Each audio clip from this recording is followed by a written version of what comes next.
All sports, all plays. All sports, all plays.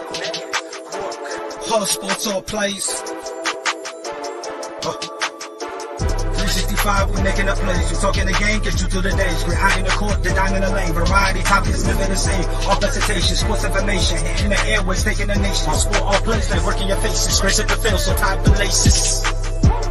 All sports, all plays.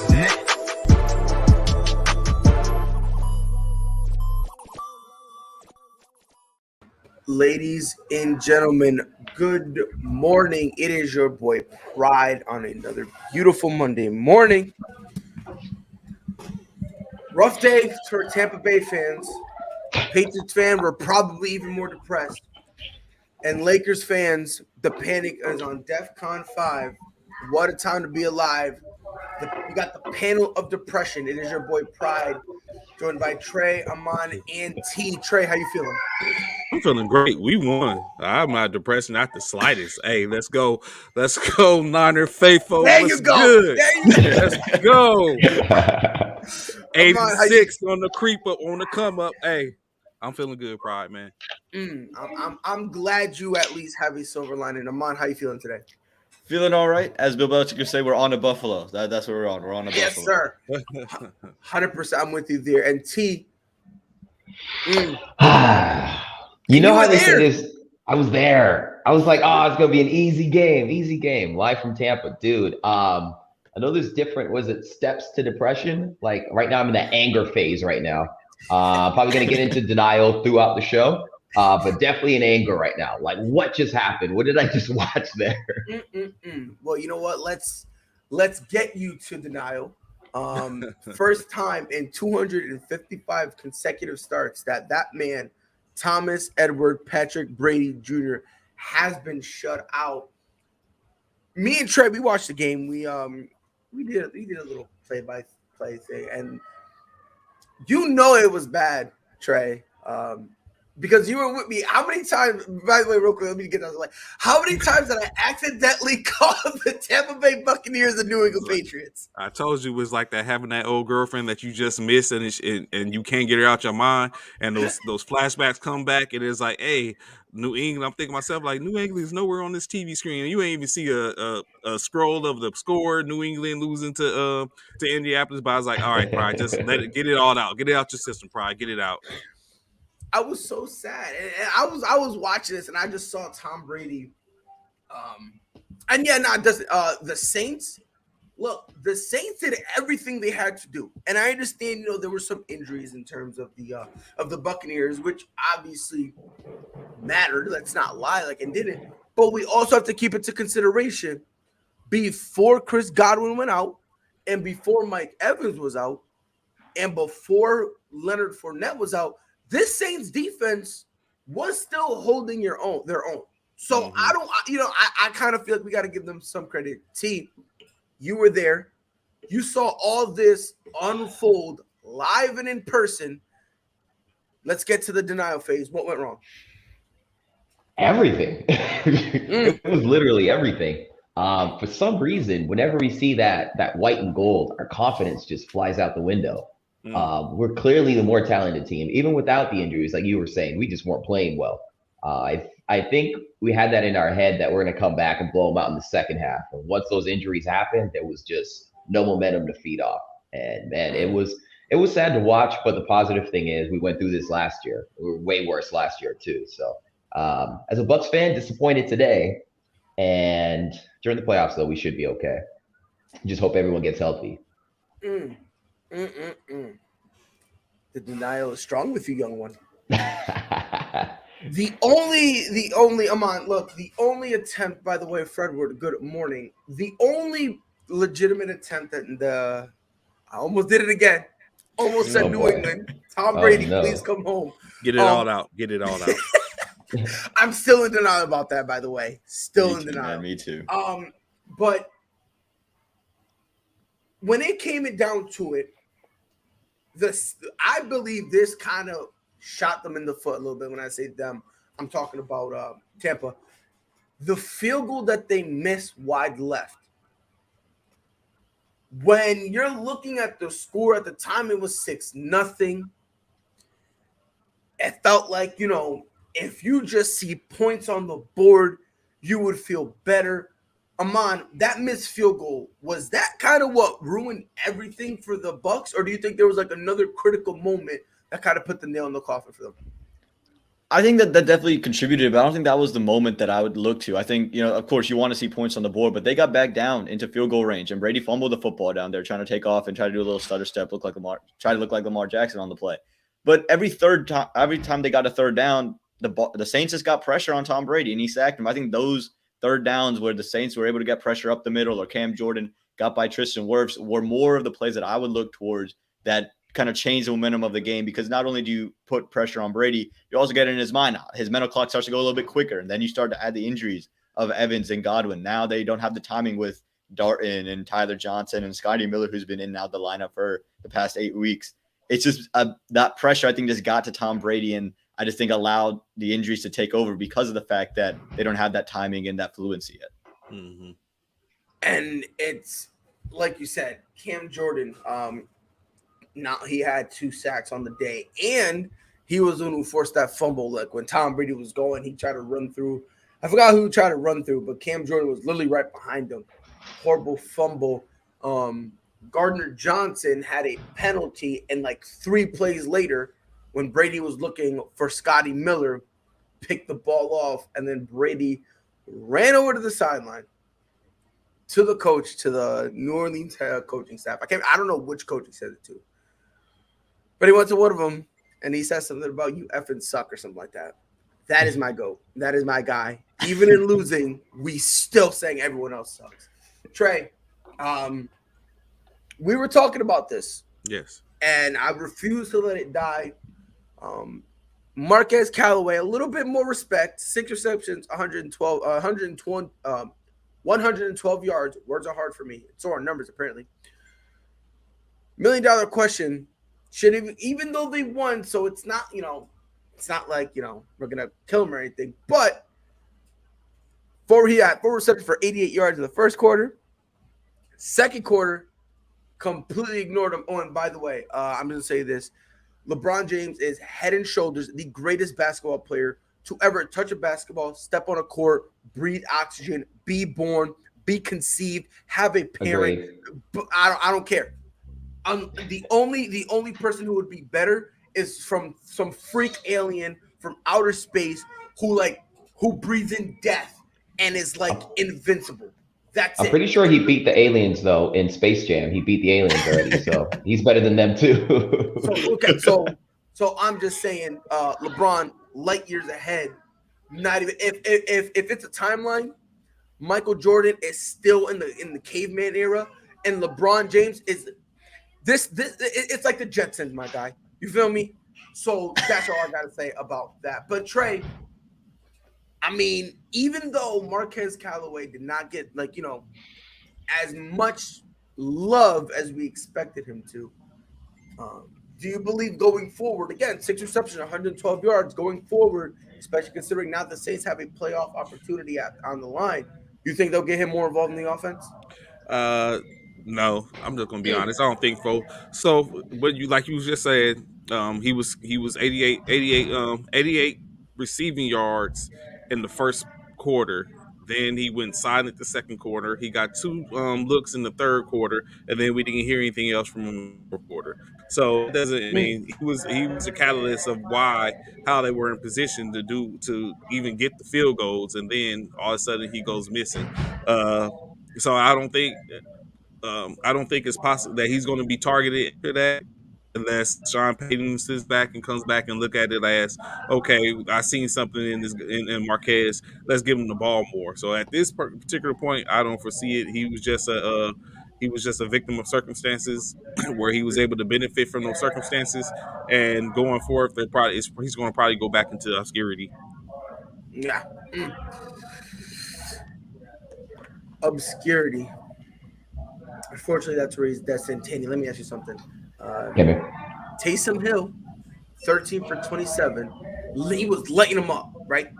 154 yards. He had it to. Oh no, he didn't have a touchdown. Oh my bad. But still, 13 from 27. Pew pew pew pew pew pew. I was seeing people say, "Oh my God, get Taysom Hill a green jacket. Look at him, he's so great." And I almost swear to God, I almost quit the network. Swear to God, I'm not kidding. Like, this is not exaggeration, because everyone was saying it on Twitter, and I was like, all right, look, they're out of their mind, they're buck wild.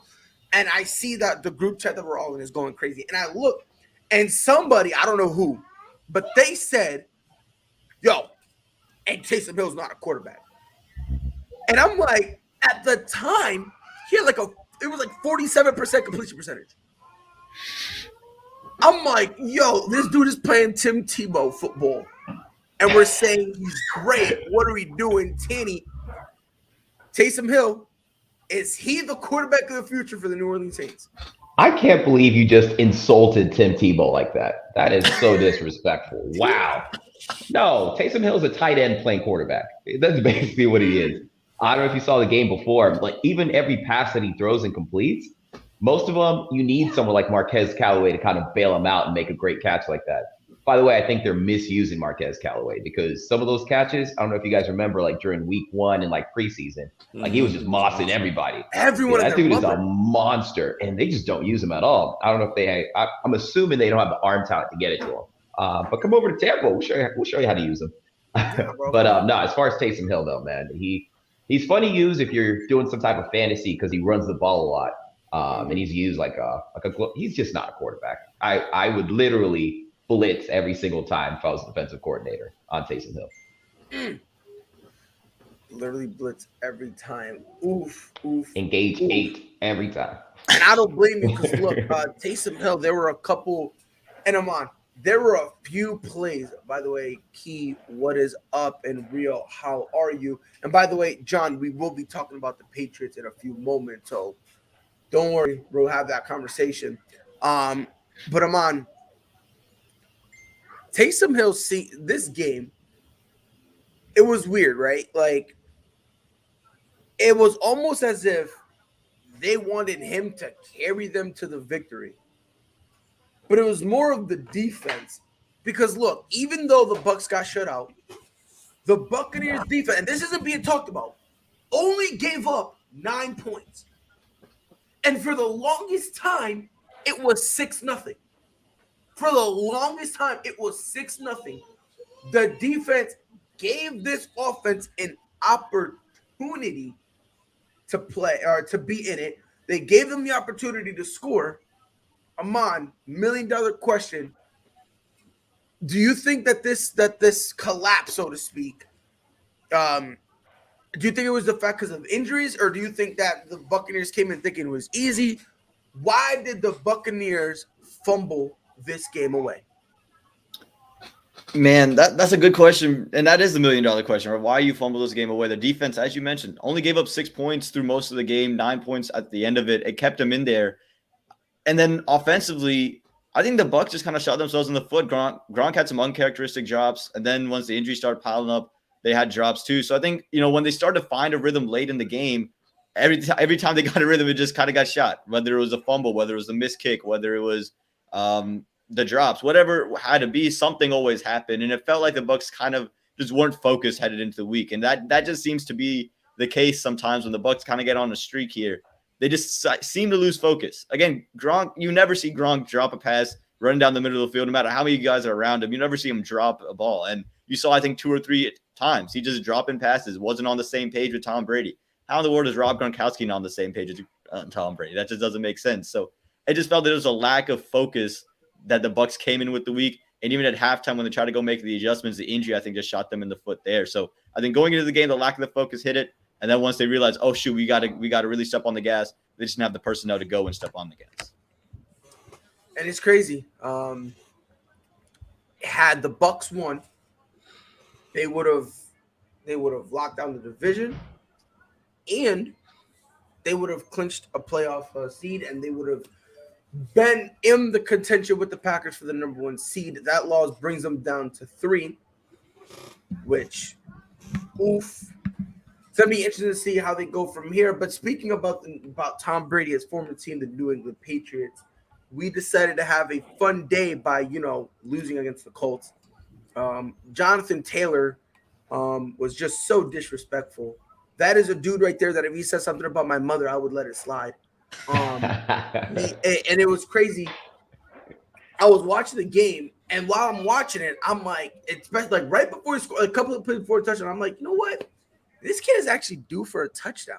He really is. I mean, you know, it was a close game. They're running out the clock. All of a sudden, line opens up.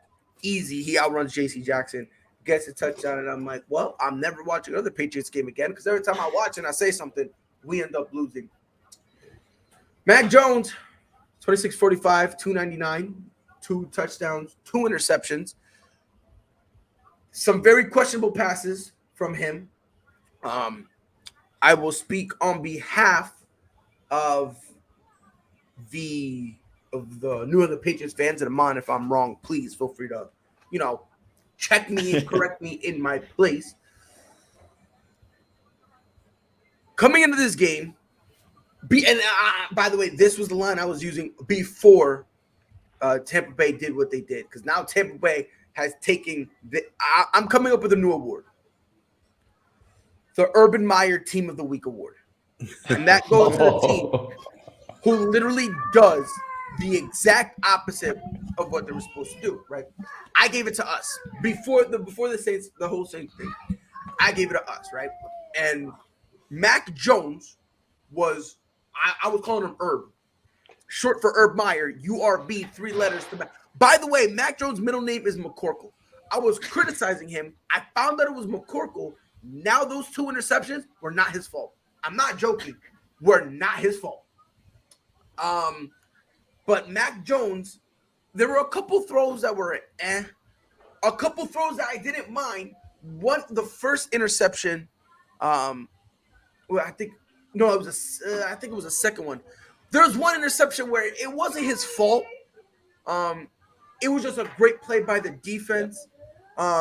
There was one he threw to that should have been an interception to Jonnu Smith in double coverage.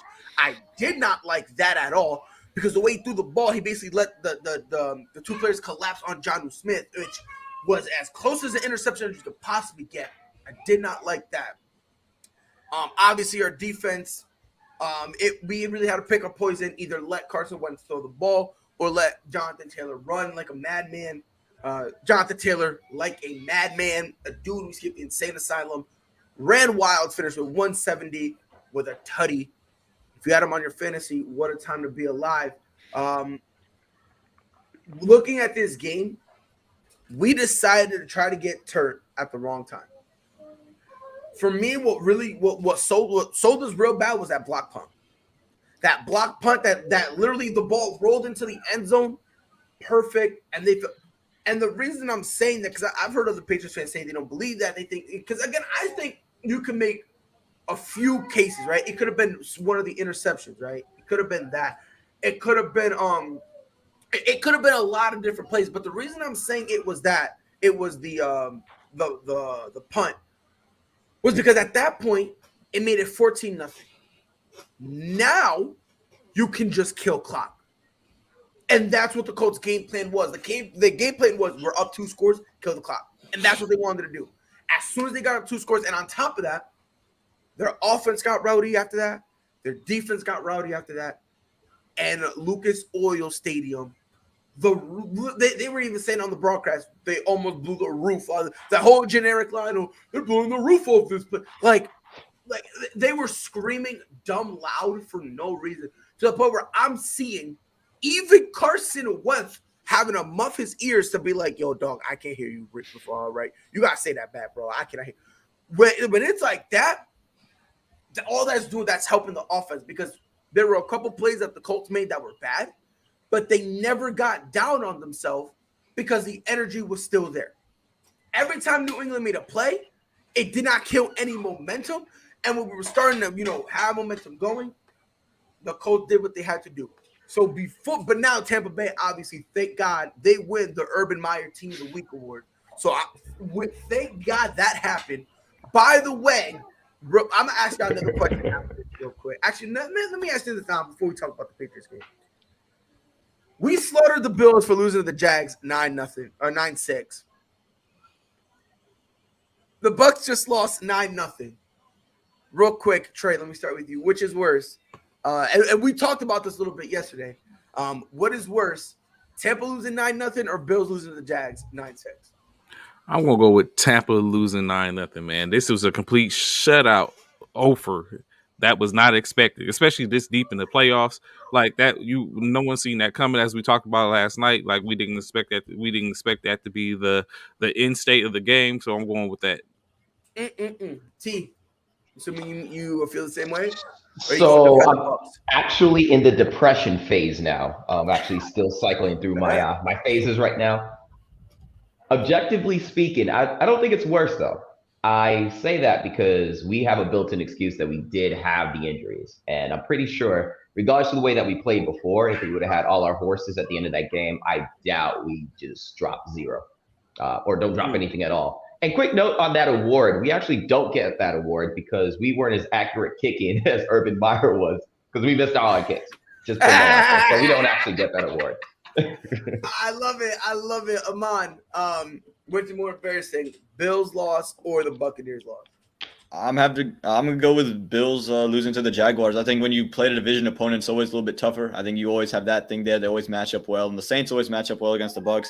Josh Allen also threw 2 interceptions that game that were kind of boneheaded interceptions. It kind of felt like rookie year Josh Allen, where you just throw it into the opposing team's hands. Then 1 interception from Tom Brady came at the end of the game, trying to create something.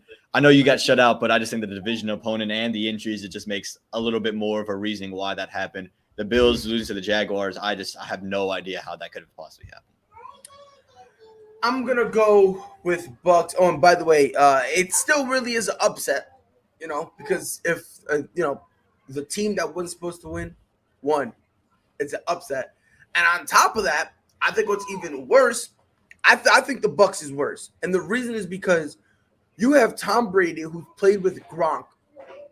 That's in terms of his NFL career, that is who Gronk has played with. Like that's his quarterback.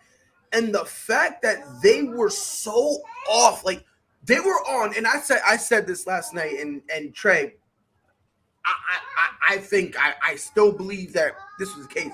They were not on the same page. They weren't on the same book. They weren't in the same library. They weren't in the same city. They weren't in the same county. They weren't in the same state. We're not in the same country. We're not in the same continent. Was not on the same planet. Was not in the same galaxy. Was not in the same universe. These dudes were somehow so far apart. And it's wild because Tom Brady and Rob Gronkowski usually aren't like that. They're usually like, it's as close as to him and Edelman, where it's like, I know what you're going to do. We don't even have to talk. We don't have to talk or nothing. I know where you're going to be. And Rob is up there. And for me, it's just completely and utterly wild how they ended up losing. But Aman, we lost to the Colts. We lost to them. Yep. Where do we go from here? To Buffalo. As Bill Belichick say, we're going to Buffalo. So probably you're not going to like this, but my preseason pick to get to the Super Bowl of the AFC was Indianapolis Colts. I know that was a very wild pick. So very sad that they lost, but also my pick feels a little bit better now that this happened. Look, I think when you're looking at this from the New England Patriots, I think the surprising thing about this is they let Jonathan Taylor beat Jonathan Taylor. That's something that a Bill Belichick defense does not allow to happen. You talk about the last 20 times he's played in a 1,000-yard rusher. He's 18-2. That 1,000-yard rusher has no impact on the game. When you talk about the Steelers, they used to play with Le'Veon Bell. Nothing could happen. And then somehow Jonathan Taylor did what Jonathan Taylor does. I think Bill's going to come in with a new game plan. He's just going to put his head down and go forward. I don't think you can settle on this one too much. This looks like a playoff matchup that we'll probably see again. The Patriots, they still are one game up against the Bills. If they can get a win against Buffalo, you're back in business. So I think for New England, you don't dwell on this too long. Mac Jones, go back to making the safe passes. I don't want to see you throw him back across the field again, because the way I almost freaked out because I thought that ball was picked because there's no juice on that pass. Like you said to Jonnu Smith, there's no way you throw that ball again. Go back to what made you a front runner for Offensive Rookie of the Year. Go back to the simple stuff. And then I think defensively, they're going to double down and I think the Bills, honestly, they're not going to run the ball well. They're a one-dimensional offense as well. They're going to throw it all over the park, and I think J.C. Jackson going to have a monster game. I thought he walked off the field kind of salty after JT ran right by him. So I think we're going to see J.C. Jackson coupled with a couple picks next week. But on to Buffalo, New England goes, and I don't think you dwell on this game too long. Trey, do you think that this loss could potentially, in terms of playoff seeding, could come back and bite New England in their behind? I do. I think this potentially puts New England to where they're going to be. I mean, unfortunately, I'm sorry for you guys, but I do think this is going to put it in the situation where now New England might start to take a step back, because now you see people start to look at and see it's blood in the water, kick a person while they're down. Like, it's just one of those situations. So with New England currently sitting at number 2, I mean, you wouldn't think it but this is the NFL, as we've seen all week, all season long. Anything can happen at this point. So I think they were on a high note, and now it kind of like brings them back down to the reality. And now I think Bill has to go back and kind of like re-energize, reinstitute whatever it was that got them to that point. And it's going to be a little bit harder because now you're left with 3 games in the season. I don't think y'all drop all 3, but hey, stranger things has happened. I mean, in this season, let's be honest. This season is the weirdest season, honestly, in memory. Like, we have playoff teams losing left, right, and center. We have look, man. It's just weird. This whole season has been weird. I made this joke yesterday. I'm never doing pick'ems again. I'm done. I'm hanging them. I'm hanging up. Like, honestly, because I've never felt, in terms of being, a person who breaks down sports, I've never felt as stupid as I've ever felt this season, ever. Swear to God, I've never felt like even dumber. So I'm probably gonna retire. I'm gonna hang them up. But free Mac Jones, by the way. From the beginning, it looks like the New England Patriots had a game plan, right? But it almost looked like their original game plan, which it really looked like they wanted to run the ball, be run heavy. It's almost as if that game plan was never truly allowed to take off. Because, again, before the first quarter ended, we're down by 14. We had to make an adjustment and have Matt Jones throw. He ended up throwing 45 times. If, let's say, we run the ball, do you think that makes a difference and we could potentially win this game? Or do you think we were just doomed to lose regardless? One of my favorite quotes is from Mike Tyson, that everybody's got a plan until they get hit in the mouth. And I think that's exactly what happened in that situation. Sir. The thing is, you got to be able to adapt. And I think Bill Belichick is known for adapting, which is really strange in this game, because it didn't really seem like he made any adjustments until it was like too late. And you could tell they made the game pretty close towards the end. It's just, why did he take so long to adapt? And I think coming off that victory with the Bills and kind of seeing the success of how they did it then, they're probably riding off that high and just way too late on those adjustments. But I will tell you this, though. Out of all the teams in the AFC, I wouldn't want to see the Patriots. The Patriots are just, I don't know what it is about that defense and that running game that they can slow it down. So I know they had a bad week, but I wouldn't count them out. Nor would I want to face them in a playoff matchup. We're still here. Nah, I will say this. I don't think we're going to make any legit noise in the playoffs. Only because I feel like in order for us to do that, we need home field advantage. We're going to need it. And without it, because a lot of them are important guys, they're young guys. And they're guys who need the crowd to kind of rally them and kind of be up. So let's see what happens, how they go from here. Look at the problem. He had questionable plays, but that punter cost out of the game. But it wasn't the punter's fault. I don't like this narrative when a punter gets his punt block, it's his fault. To me, it wasn't his fault, in my opinion. It was.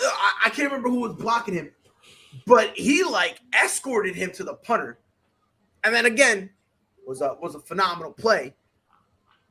I don't know. I'm not blaming the punter. That's just me. I mean, that's just how I'm looking at it. Real quick before we move on, what's worse, the Steelers tying with the Lions or Arizona losing to the Lions. Trey, let me start with you. Which is worse, Steelers tying or the Cards losing to good old Detroit and that boy, Jared Goff?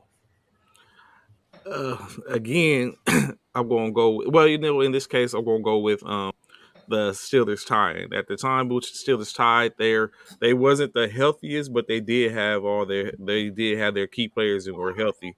In the case of the Cardinals, they was missing Nuke, which is of course, there's the majority of their offense, and they lost. So I would go with the Steelers tying, especially when they had opportunities. It was plenty of opportunities during that game. It was the Steelers could have went ahead and asserted their dominance to the Lions, who was ailing at the time. So I'm going with the Steelers tying with the Lions. Now, Frankie, he's saying we because he is a member of the greatest organization that ever graced God's green earth, the former home of the greatest quarterback ever, Thomas Edward Patrick Brady Jr., the current home of the greatest head coach to ever put on a half-sleeve hoodie, Bill Belichick. He's a fan of the New England Patriots. You can go ahead and do that all you want. You know what I mean? You know what this means? It means, guess what? Tampa looking shaky, baby. So, Aman, in your opinion, which was worse, Arizona losing or Pittsburgh settling for the tie? I would say Arizona losing. I brought up this line from the Lion King. Everywhere the light touches, we rule. Well, that's what happened. The Lions, they rule the Grand Canyon. They rule Arizona too. They own it. Man, you talk about we're late in this season, and this team, everyone's talking about they're being disrespected. No one's counting them. And then you go and put up that kind of performance against the Lions. It's not that you just lost.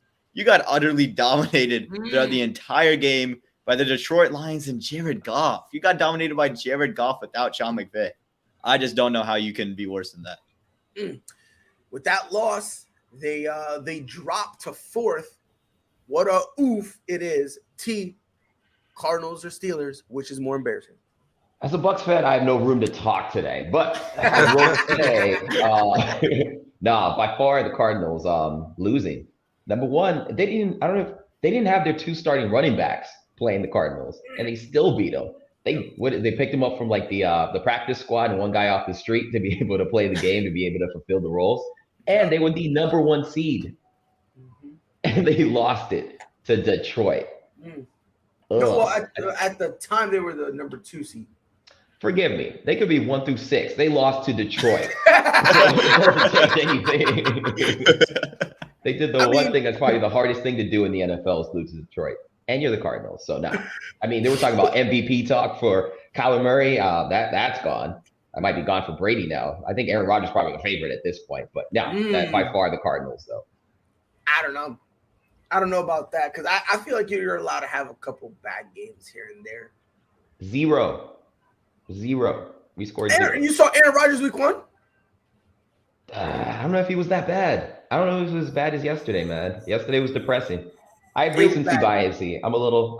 I'm starting to accept it now. It probably is because since this loss is most recent, it just happened. Maybe we're gonna look at it different. Look, I'm gonna disagree with you. I'm gonna have to take up. I'm gonna go with Trey. I'm gonna go with Pittsburgh, and this is why. I'm going to go with Pittsburgh because Pittsburgh had at least 5 opportunities to win the game. They had at least 5. Like, the Cardinals, don't get it twisted. Let me just say this before I really get into detail. It is horrible on both sides. Let's just get that out the way. It is horrible. The Cardinals should not have lost, and neither should have Pittsburgh, right? But the reason I'm saying that Pittsburgh is, again, I understand with all the injuries, but they still had the opportunity, and they literally just shrugged their shoulders and say, we don't care about winning, which is weird to me because now all of a sudden they're yelling at each other for not winning. It's bizarre. It's so bizarre. So that's why I'm going to go. And again, to me, it's razor close, to be honest with you. It's razor close because it really comes down to what's more embarrassing: getting blown out by the Lions, or you yourself not being able to actually beat the Lions. And to me, it's like if you're so close. Me personally, I'd rather get blown out because I know it's a loss. It is what it is. I can say we had a bad game and we can move on with life. The fact that you have the opportunity to beat them and you chose not to, that's the type of drug I need in my life. Frankie Cruz said, is that a Bucks jersey? Did you decide to bring that on when you guys got Brady or after they won the Super Bowl? JK. Whoa. Feelings are hurt. This is an old Levante David jersey. I had it for a couple years, but I don't want to talk anything Bucks. I'm just getting depressed again. Well, let's move on to Green Bay. Aaron Rodgers in a very close game against the Ravens, might I add. That was a close game. It tickled me. It tickled me in the right way. Because I told people, look, I don't see Green Bay winning. Or I'm sorry, I don't see the Ravens winning. But Tyler Huntley, as the quarterback, he does just enough to, again, not to say that Lamar Jackson's going to lose his job, but he's doing just enough where they're keeping it close, they're keeping it competitive, and they're comfortable having Huntley out there, which gives Lamar Jackson more time to get healthy and to be better. Because last thing you want to do is rush him back. He gets hurt. Now look at you. You know what? I wish. Hold up, very quick, Fly. I wish Bishop, where you at? I wish you was on right now because this is a direct. Leads directly into the fact in which we talk about Pac-12 players making a difference in the time. So you know what I'm saying? All that yappa that Bishop be doing. I wish he was here right now. But go ahead with your question, Pride. I'm sorry. Hey, Bishop. I'm sorry. God damn. God. And it's funny too, because I was like, wait a minute, isn't he? Because I could have sworn they said that. Look, I was okay thinking about it because they started talking about that Loki during the show and all that stuff, which I think was funny. But Trey, yes, let's start with you. Aaron Rodgers in franchise history has beat Brett Favre, if I'm not mistaken, in touchdown passes. Am I correct? Yes. Does that now make him the greatest quarterback in the Packers franchise history? So I will only give it to him because he's currently still there. Although when you start to look at, like, as far as the playing goes, Aaron Rodgers has been very successful. But when you start to take a look at the overall with the line about the vaccination, with the hoopla and all the stuff that he caused during the offseason, you start to look at that stuff right now. He's just capitalizing off the simple fact of that he's Aaron Rodgers. He's that bad man, as Freddie would say, and he's being successful in that. So that I would give him the lean at this point. Although I prefer Brett Favre, but right now we'll give Aaron Rodgers the GOAT for Green Bay, of course, when it comes to quarterbacks. That's funny. I'll be honest. I didn't think Aaron Rodgers needed this. Kind of like with Steph Curry not needing the all-time threes needed. That's just how I looked at it. I believe that Aaron Rodgers is better than Brett Favre. That's just me. It took everything that the Packers had. Not only that, but another 2-point conversion from the Ravens that just did not pan out. I believe they lost their last 3 games, or their last 3 losses came from a grand total of a whopping 4 points. Oof. This fourth down play, or the fourth down call that Harbaugh made, like it, love it, or hate it? I love it. I love aggressive coaches, man. I love when coaches just want to go for it. And I think Green Bay honestly took their foot off the gas. They did look like the better team throughout the entire thing. And they should have expected Baltimore to come back at the end. I know you said it was a grand total of 4 points that they lost the past 3 games, something like that. Yep. And I've watched all of those games, and you could just see the resurgence of the second half. They're just not the same team. So I think Green Bay just, took their foot off the gas. That being said, no, I absolutely love John Harbaugh being aggressive. I'll never, ever criticize a coach for going for it on fourth down, for not taking the kick and just going for it. So I misspoke. I said 3 of the last 2 games. 3 of the last 2. Okay. Well, I think throughout the season, though, they've had a lot of those games, too. Those little close games at the fourth quarter where they've been down by 14 or something like that and come back. And so, yeah, they should have accepted that, though. They should have expected it. But, hey, they closed it out at the end. Definitely. Aman, if let's say you're running the Ravens, Tyler Huntley, 2 games back-to-back that been respectable. You know, this is the second time this year that he's had to go out and he's played respectable. At this point, do you feel comfortable kind of just sitting Lamar for another week or two and having Tyler Huntley Tyler Huntley back there? Or do you think that they should still try to rush Lamar Jackson back? No, give my quarterback time to heal. The way Lamar plays, if you put him out there and not 100%, he's just not going to – I think he's the kind of guy who's going to give everything he can for his team. And if he's going to try to do something a little bit extra and you get a longer injury that prevents him from playing even more football games, there's a lot more football to play in Lamar's career. There's a lot bigger fish to fry. Tyler Huntley's playing good enough football for you to win. You still can run the ball well. Mark Andrews has been a good weapon for you guys.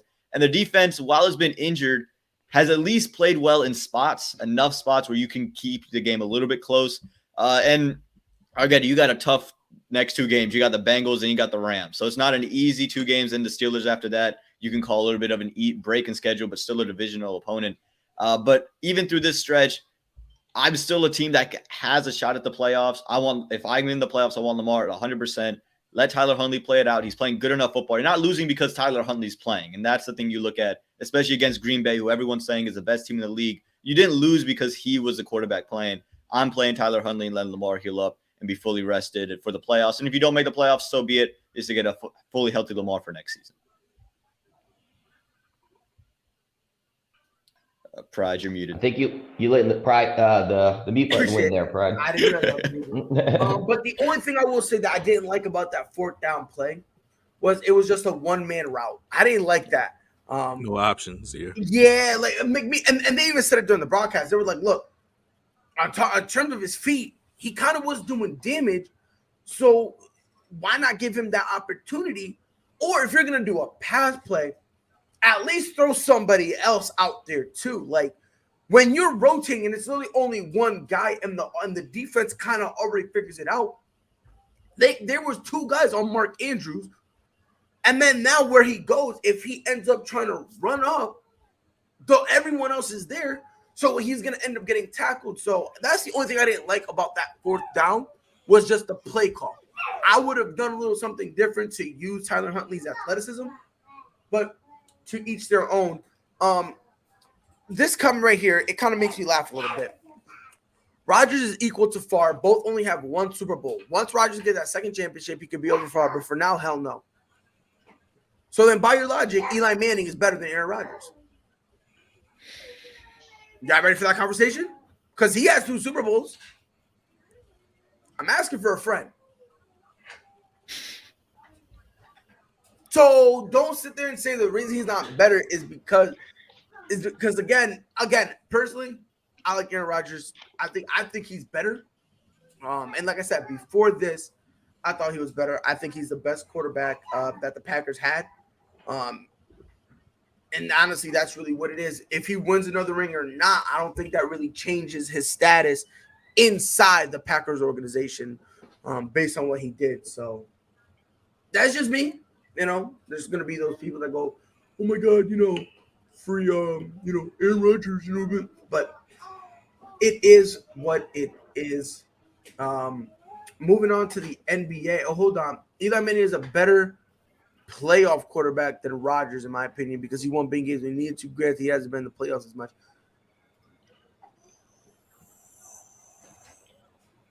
Wait, did I just say that? Sorry, I didn't read that. That Eli was better because of his playoff success? Is that? He said he played a better playoff quarterback. I mean, I don't know. I can't really argue with that logic, but man, they're just on different levels, But I'm gonna be honest, it's hard to say that. Yeah. It is so hard to say that. But in terms of a playoff quarterback, might be onto something. But if you had a playoff game right now, who are you starting? Eli Manning in his prime or Aaron Rodgers? Aaron. Yeah, I think that's hold on. If it's not an NFC Championship game, I'll do Aaron. Because you also have to remember, Aaron Rodgers himself has been responsible for a few losses that he goes and blames the defense for. Oh, you put it on mute again. That means you're about to lie. Jeez. Nah, but again, look, to me, Aaron Rodgers, this is the same dude. And all I'm saying is this, and then I'm going to move on. Some of the games. And then later complains that he has a nice defense. So I'm just throwing it out there. Aaron Rodgers, he is a weird dude. Now let's move on to the NBA for the Lakers. Trey, I've been waiting for this moment.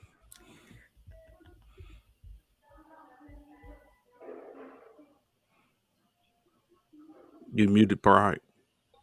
You've got a little lag, I think.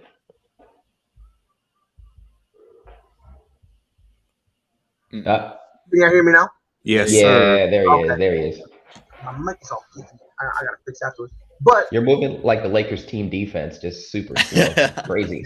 AD is out 4 weeks at least. That's a oof.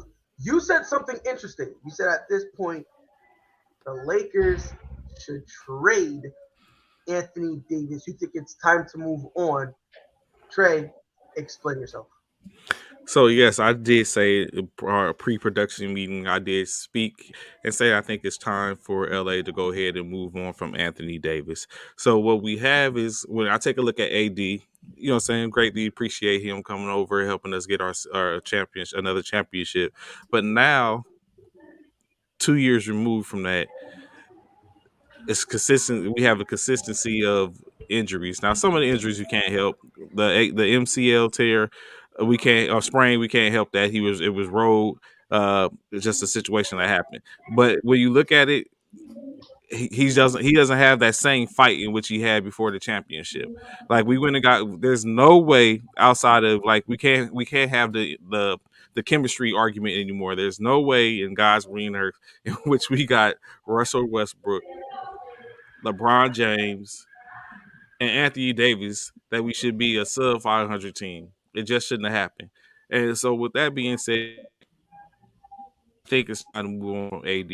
I think they can get more value for AD than they can Russell Westbrook. So it's time to move on from AD. Maybe send him, hey, go ahead back to Chicago, go home, pull the Candace Parker, go win a championship for your home squad. Like I'm willing to do that, and maybe we can get a little more tinsel in Tinseltown. What would you get back for someone like that, though? I mean, I feel like the value would be insane that you'd have to give up to get AD in the building. By the way, real quick, can you hear me? Yes. Yeah. Yes, Okay. sir. So, Damien, do me a favor, real quick. Yeah, lick my toe cheese. Go ahead. I was about to say the team, man. At this point, it's like whatever you can get to get them off the books. You know what I'm saying? You don't have to get it all in one swoop. Like it could be value of later, some money consideration, cash consideration. Like it's just anything to step and get off. Because in my opinion, if I was a GM on the other side, I'm looking at the same thing which everyone else is looking at. Like he's injury prone. Like what has he done for you lately? And that's what this league is becoming. So you would be. As opposed to I don't know if the value's there for the future for him, basically. Yeah. So, I mean, he's still a top 5 player when healthy, though? Top 7 player when he chooses to play like it, and that's kind of the problem. See, here's the thing, by the way. You're saying what does that have to do with that? I'm just using your argument because you're saying since he's at the same rings, they're equal. So, but when it comes to Anthony Davis, here's the problem, right? He doesn't want to play the 5, right? When he plays the 4, it's nice, right? The problem is he doesn't want to play in the post, which is an issue because Anthony Davis, look, based on how he is, because listen, as much as we poop on him, he's strong, right? In the post, it'll be a mismatch, but he's got handle. So he can bring the big men out. I've noticed something. And Trey, you watched your fair share of Laker games with AD there.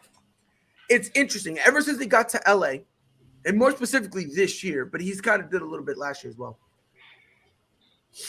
When you put him at the 5, he plays more like a 3. which blows my mind, considering he somehow is more likely to play physical at the 4, which is perplexing to me. And you're saying you want to trade AD. Here's the thing, like you just said, AD came out and said, look, bro, I'm chilling at this point. I am who I am. Now, I read the whole quote. So his thing was basically saying it doesn't matter what I do. Kind of the same thing like Russ said. Doesn't really matter what I do. Y'all still going to have your perception of me, and it is what it is. However, that first line, it almost implies that he's just like, I don't care. It is what it is. I don't really care. Yeah, and now when you know what I mean? It's not a good look. And then you couple that with the fact where there are times where Anthony Davis he looks zoned out. He looks just tuned out. He looks like he's just kind of just standing there chilling. And again, combine that with the fact that now he's getting injured. You got to put a guy like him on a minutes restriction, and he's in his prime. Let that sink in. There's a legitimate chance that LeBron James is going to play. An old LeBron James is going to play more minutes and more games than AD in his prime, and is supposed to be the future of this team. When they got Anthony Davis, the goal was, look, you're here to help LeBron. And then when LeBron is gone, you are the next. You're the guy. You're the guy who's going to take this franchise on your back and lead us into the next phase. Like, that's what it was. I'll be honest. I think you guys are stuck with AD. I think you guys are stuck with AD because, look, if anyone takes AD, what you guys are going to get in return will not be worth parting ways with him. It won't be worth it. So I think the reason I think it would be worth it, or even if you don't get, like you said, you don't get full value, but what that does is that frees dollars up for us to pursue someone else. Like it's LA. People want to come to LA. Like, and that's just, saying honest to God truth. If people want to come to LA, they can sit up and like Demar said what he said, but at one point he thought he was coming home. So for the most part, people want to come to LA. You still have certain pieces that people might want to come pay with or want to come, but LA is a highly regarded destination for some key free agents potentially. So if we didn't get everything that everyone would say consider a value, I think the value lies later on, because now it frees up cap space to where we can offer more and get better pieces or put together pieces. Like we haven't had a situation in a long time where it's been a bunch of players that just mesh well together as opposed to huge superstars. So maybe that's the route in which we'd have to take care of. I'm not gonna, saying front. Rob Pelinka does what he has to do. He's been good as a GM, but maybe we need to take a different look, see if we can revitalize our organization with a different mindset. I mean, maybe. And real quick, someone said AD is still young. He's 28 years old. So it's very, the fact that you're doing all this now, it's a little worrisome, especially considering that eventually he's going to have to be the number one. Aman, let's look at the other side for this. Someone said Lakers need to cut Westbrook. Now, I do believe they'll be able to get something for him, so I don't think straight cutting him would be a great idea.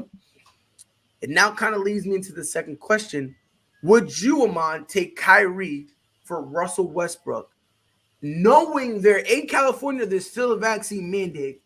So if you get Kyrie and you play him, he would be a part-time player. Is that something you would consider if you're running the Lakers?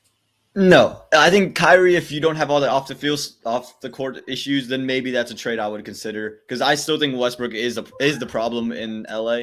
But with him only going to play half the games, you lose your chemistry side of things. You have to build a plan for with Kyrie and without Kyrie. I think it's a problem the Nets are going to run into when he comes back and they have to do all that jazz. And I think he's only coming back for a relationship standpoint out in Brooklyn. But I just don't think that trade makes a lot of sense, because again, you're only going to play half the games. You're going to play on the road. And then now you're like, okay, well, I would rather play on the road than at home. I have to build an offense without Kyrie, with Kyrie. And then say you get to the playoffs with Kyrie Irving. If you're at home, you only get him for 3 games. and you only get to use him 3 games. Even if you're on the road, now you only get to use him 4 games. So you have to build these different offenses, and it doesn't allow for flow. It just doesn't make a lot of sense. Now, Russell Westbrook, does he need to move somewhere? Yes. Does he maybe need to move to the bench? I think that could be an option when AD comes back. Put him on the bench, let him run with the second unit, and allow a little bit more floor spacing. But they've got to work something out. I just don't think Kyrie's the thing that they need to put in the system. And it's kind of funny because, if Kyrie goes to LA, that means Russell Westbrook would have to go to Brooklyn. And after all the stuff KD said, after all of that, and how petty Russ is, because look, we all know he's petty. Let's be honest. Okay, this is the same dude who took when KD first left, he took a picture of cupcakes. And it was a shot to KD because when they were being soft, they would call it, Thunder players at the time would call each other cupcake. Which, about a couple months after that picture, Russ refused to call anybody cupcake because he felt like that was giving KD some attention he didn't deserve. So we're dealing with a petty dude. Let's say somehow this trade were to happen. Russ and KD, A, how long will it take for them to fight? And B, how long will KD be out after he gets his butt whooped by Russ? Nah, I don't think KD's about that life, man. Unless it involves fake accounts or online. I don't think he's about it in person. But no, I think that'd be a weird dynamic. I think as the GM for Brooklyn, there's just no way you can bring those two together after all that history that they have. After all the pundits say KD left because of you and all this back and forth, you put those two together in New York?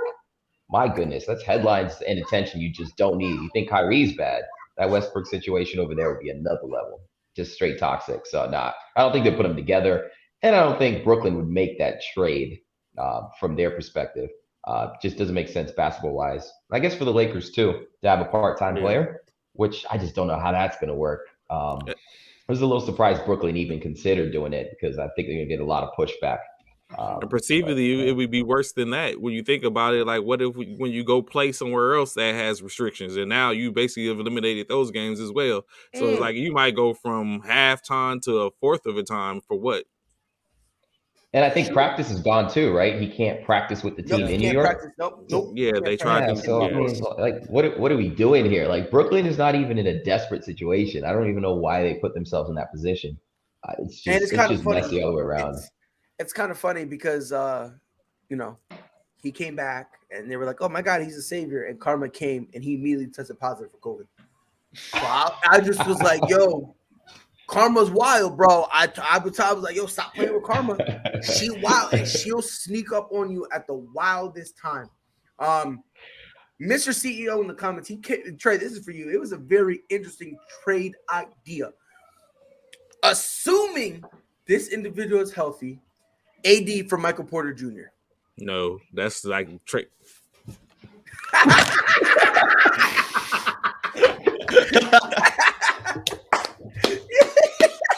don't even blame him for that one. I don't even blame like him. AD, Is it really that bad though? But hold on, It's that bad.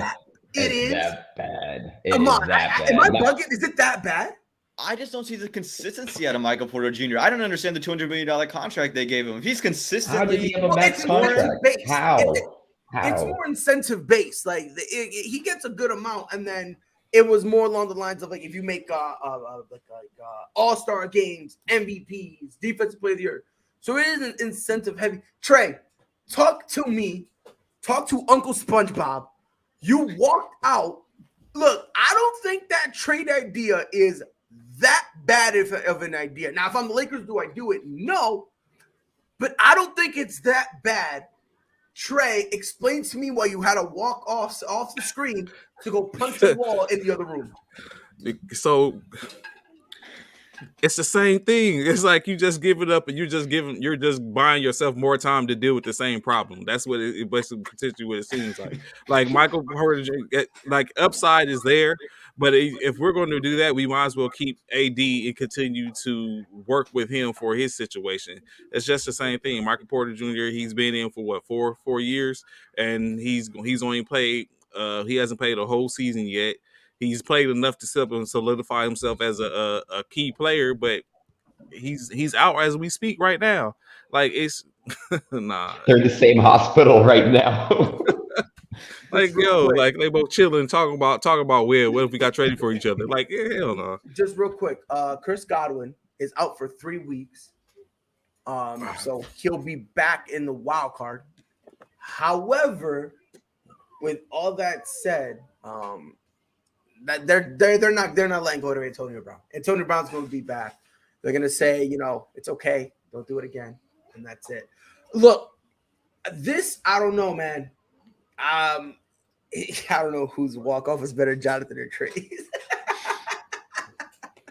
For those of y'all who don't know, I had I'm not going to go into detail about it. I'm not. But I had a take about Kobe Bryant. And it is ironic. It was the very first show I was here. So I came with a bang. I got all the bangers in my back pocket. I said it. And then Jonathan immediately just got off and walked off. And, it was funny, but I'm pretty sure Jonathan walked off and just was shaking his head. Trey punched a hole in the wall. So I think keeping that in mind, I'm pretty sure Trey, I'm going to give him a slight edge. Look, I don't think that trade is necessarily an awful idea. I mean, straight up, I wouldn't do it. I'd probably do it for him, for Michael Porter Jr. I don't know, maybe also try to get somebody off their bench, maybe. But again, I just don't think this is a horrible, god-awful, ridiculous idea. Because like you said, there is something there with Michael Porter Jr. There is upside. And if you trade him, now Russ is the de facto number 2 guy. Or maybe him and Braun kind of alternate who's the number 2. Michael Porter Jr. is the number 3. So maybe that might help him. But, to each their own. I just don't know why people hate Michael Porter Jr. so much. I like Michael Porter Jr. It's just for that trade, like that's like frying pan into the fire, or vice versa, whichever you want to put it. It's the same thing. You basically all you're doing is trading for a younger version of AD. Well, not AD, but you're just trading for a younger version of the situation. A player that's injury prone, that has medical injury history. For the upside of hopefully they're going to be there, and at this point we're not those Lakers that has the bench squad or anything like that where we can sustain where they're going. Like we already said, like T said when we first came on to the segment, your internet was moving like the Lakers defense. Like That's such a terrible trade, man. Isn't he like the 4th best player on his team right now? Third. You could argue third. Healthy. He's the third When option. healthy, he's third. Wait, don't they have what's his face from Orlando? Aaron Gordon. Yeah, I'd drop him to The problem 4th. with Aaron Gordon is he doesn't necessarily play like he's the best. The upside comes into play. That's his upside. He's the right. So that's what I mean. Come on, we talking about he's behind Nikola Jokic, Jokic and Jamal Murray. Yeah. So and this is a person, like we said, played 4 years. He's only played maybe a cumulative a season and a half in the 4 years, and we're talking about the third best option. Like he's grown. Like you've seen his growth, but yeah, that's not. Is it bad that I confuse him and Kyle Kuzma all the time? You'll take Washington, Kyle Kuzma right now, to be honest with you. I mean, no way. Look here, look. I'm gonna say this right now. First and foremost, Kyle Kuzma is a joke, and I mean that with all due disrespect. He's not that guy. It's kind of funny how he goes to Washington, and he's so phenomenal, right? He's so great, like oh my goodness, he's so amazing. Meanwhile, the dude is still inefficient as ever, still a moron, still in terms of his IQ is not smart. Defensively, still a liability, still putting up stupid shots, missing wide open layups. Like, and everyone loves to say, "Oh my goodness, he's so great, he's so great." Meanwhile, career low in points and career low from the field. But again, it's Kyle Kuzma. the Wizards were good for like what, a few weeks? For a few weeks, they're like, so it's like, come on, bro, like, you know what I mean? Like, let me ask y'all a question. Their last 10, can anyone tell me the record in the last 10? I'll spoil it for you. 3-7. 3-7. But yeah, hey yo, free Kyle Kuzma. Come on, bro. Nah, bro. I've never been a fan of Kyle Kuzma. I thought, I understood why the Lakers kept him because Kyle Kuzma was never going to improve. Kyle Kuzma was who he was, and they were like, we know what he is. He could potentially be the third guy. Apparently, Kyle Kuzma can't even count to 3, so the Lakers were already shooting themselves in the foot.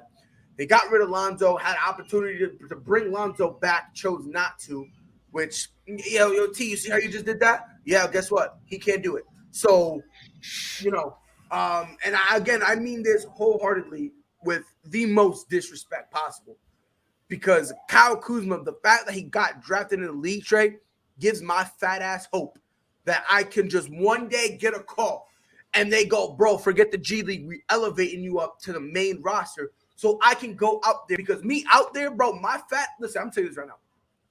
How I'm built right now, half a possession, I'm winded. Half a possession, I'm winded, and it's a half court. They call timeout. They run a thing. They were like, hey, yo, look, let's say I'm on the Celtics, right? They go, all right, look, here's what you're going to do. You're going to set a pick. You're going to open up Jason Tatum, and we go from there. Before I get to the pick, I'm like, y'all seen that SpongeBob meme where he's like, he's got his hand on the rock, and he's like, oh, that's me. Like, instead of the pick, I'm just leaning on somebody, just like, yo, I'm a pick up on, like, bro, stay here. He's like, what do you need? I'm tired. Stay. Come here. Grab me. Help me. Right? And I would still do better than Kyle Kuzma. I would still do better. Listen, if this was 2K, I would have the Gatorade sign before I get checked in, bro. And I would still do better than the joke that is Kyle Kuzma. I just want to throw that out there. I don't like him. Trey, so real quick, T said something funny. I seen it. He said trade Pride and a first-round pick for 18. Just a suggestion. I don't know. Food for thought. No, look, man, look. So, listen, I would never in my life play it. And then buy Pride out. Yeah, and like to buy me out, like my contract is probably worth like literally $5. So they'll probably just throw me enough for gas money to get home. And they're like, all right, off you go. This Kuzma hate is coming from a guy who looks like he's about to audition for Squid Games with that hoodie on. I thought Squid Games was green. Wasn't it green? It was green. It was green, right? Yeah, I think it was the people that. Yeah. You got it. Yeah. I think it was the guy with the security. The security, yeah. There we go. You just missing a triangle and you're good. Nah, bro. You don't even understand, bro. Speaking of Squid Games, people like this Halloween were like fiending Squid Games. I was like, you know what? Ill. Trey, would you take LiAngelo Ball as a shooter? He is tearing up in the G League. I will say this.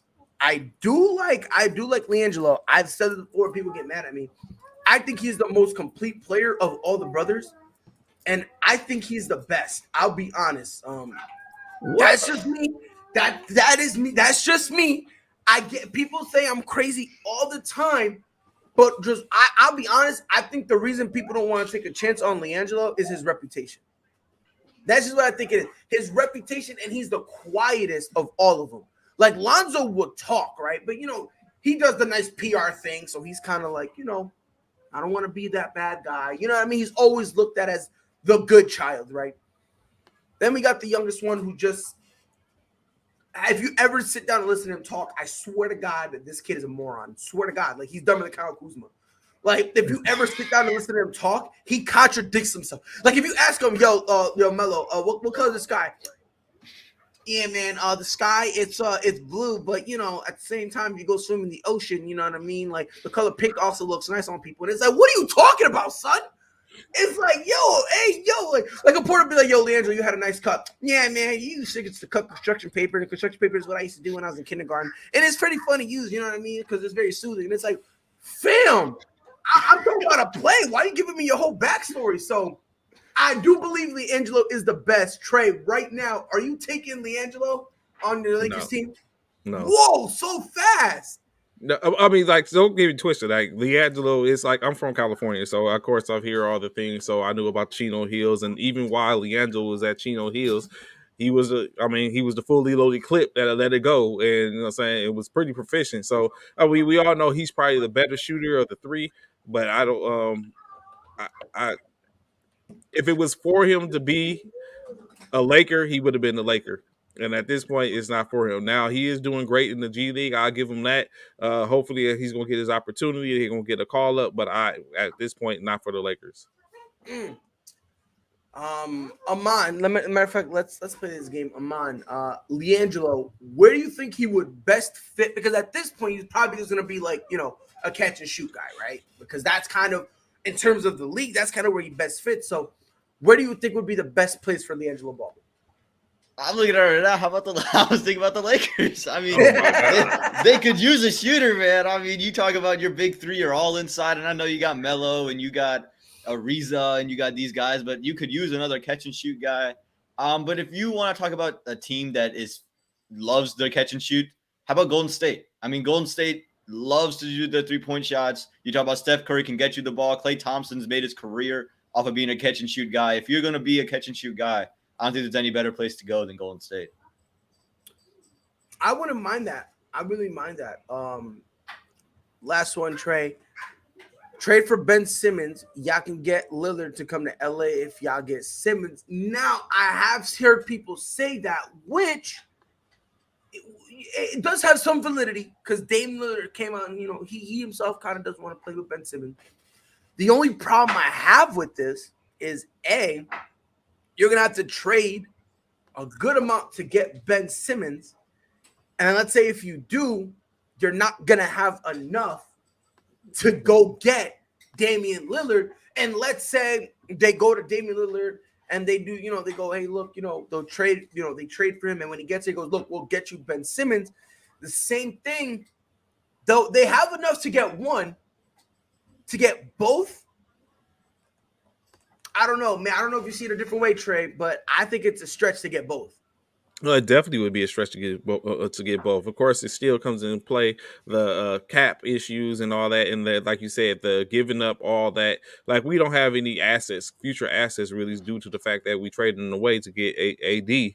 So at this point, it wouldn't. I don't see how it would be possible. It would be like a lot of signing and trading going on, and future assets further putting us in a hole to where we can't build a future. We would basically be going on a reputation of being the Lakers. So at the end of the day, I wouldn't even buy into the full how valid that would be. That it's a guarantee that Dame would still come before by us getting Ben. Then we'll just be stuck with Ben and have to make that work. So that's one of the main reasons why I wouldn't buy it if my ideal was to get Lillard just specifically. Jeez, what a time to be alive. What a time to be alive. T is back. So what's the word, Mike? How you feeling, my dude? Let me ask y'all one more question. And let's go on the other side of it. Because obviously the Lakers just played the Bulls. Now the Bulls beat the Lakers by 5. Respectable win. DeMar DeRozan, he was triggered. Someone said something about his family. Definitely dropped 38. Vucevic and Lonzo both with a solid 19. Alex Caruso had 17.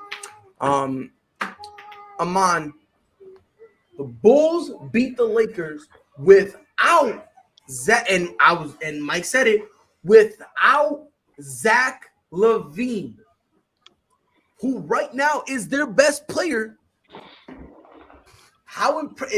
Let me ask 2 questions. First, Aman, is this impressive? And B, is it finally time for people who aren't the fan of the Bulls to say the Bulls are legit? Beating the Lakers, everybody beats the Lakers, so maybe not the most impressive thing in the world.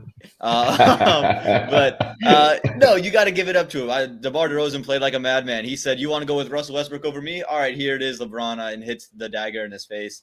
And yes, it's time to take the Chicago Bulls seriously. I mean, you talk about the teams out in the East. Yes, KD's playing at MVP form right now. But other than that, where are you looking at as like, man, that team's going to beat them? I know that Giannis can provide a mismatch for this team, but they're a team that right now is a front runner in the Eastern Conference. And I don't think it's getting any respect because you're just waiting for them to fall off. You're waiting for Lonzo to fall out of form. You're waiting for Levine to fall out of form. You're waiting for DeMar's run to kind of end. But these guys seem like they're angry. I think Lonzo is like, okay, y'all don't think I can shoot. DeMar said that last night, LA, you don't think I can play. Here we go. I think it's time to give this team their respect because right now I just don't see teams in the East that are going to beat the Chicago Bulls in a 7-game playoff series. DeMar DeRozan, averaging about 27 points, about 5 rebounds, 4 assists, which, by the way, all of them are better than his career average of 23 and 3. So he's playing great. In terms of his efficiency, 49%. Trey, I don't know if he'll win MVP. And I don't know if people are going to put him in the conversation, but at some point, he has to be he has to be in not only in the MVP conversation, but even though Kevin Durant obviously balling out of his mind, and as of right now, it might be his to lose, either him or Steph. But at some point, we got to put DeMar DeRozan in that conversation and at the same time have him legitimately be in that conversation, right?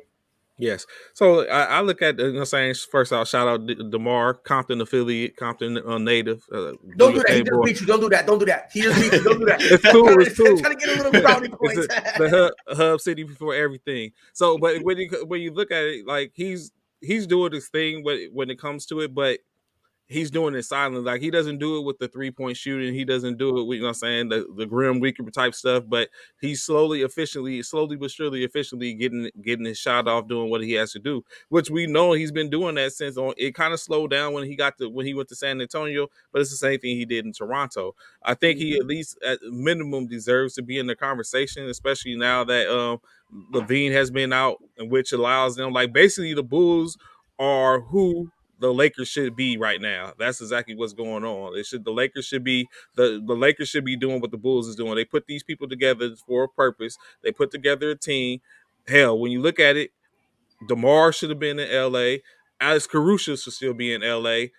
If you want to sit up and think about exactly, Damien, if you want to think about technically, Lonzo should still be in LA instead of Kuzma staying in LA. So when you look at it, these are all former Lakers players that should be in LA still, or could have been in LA, as opposed to the roster which we have now. But even though we have a roster, it still comes back like 6 degrees of separation. Or the Lakers, the Bulls is playing how the Lakers should be, what everyone expected.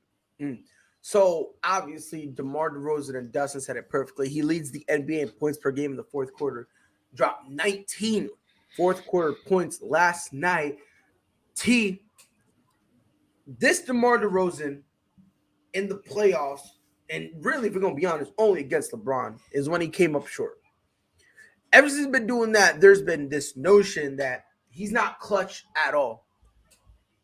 With what he's doing this year, do you think now people are starting to realize, DeMar DeRozan, he really was good at basketball.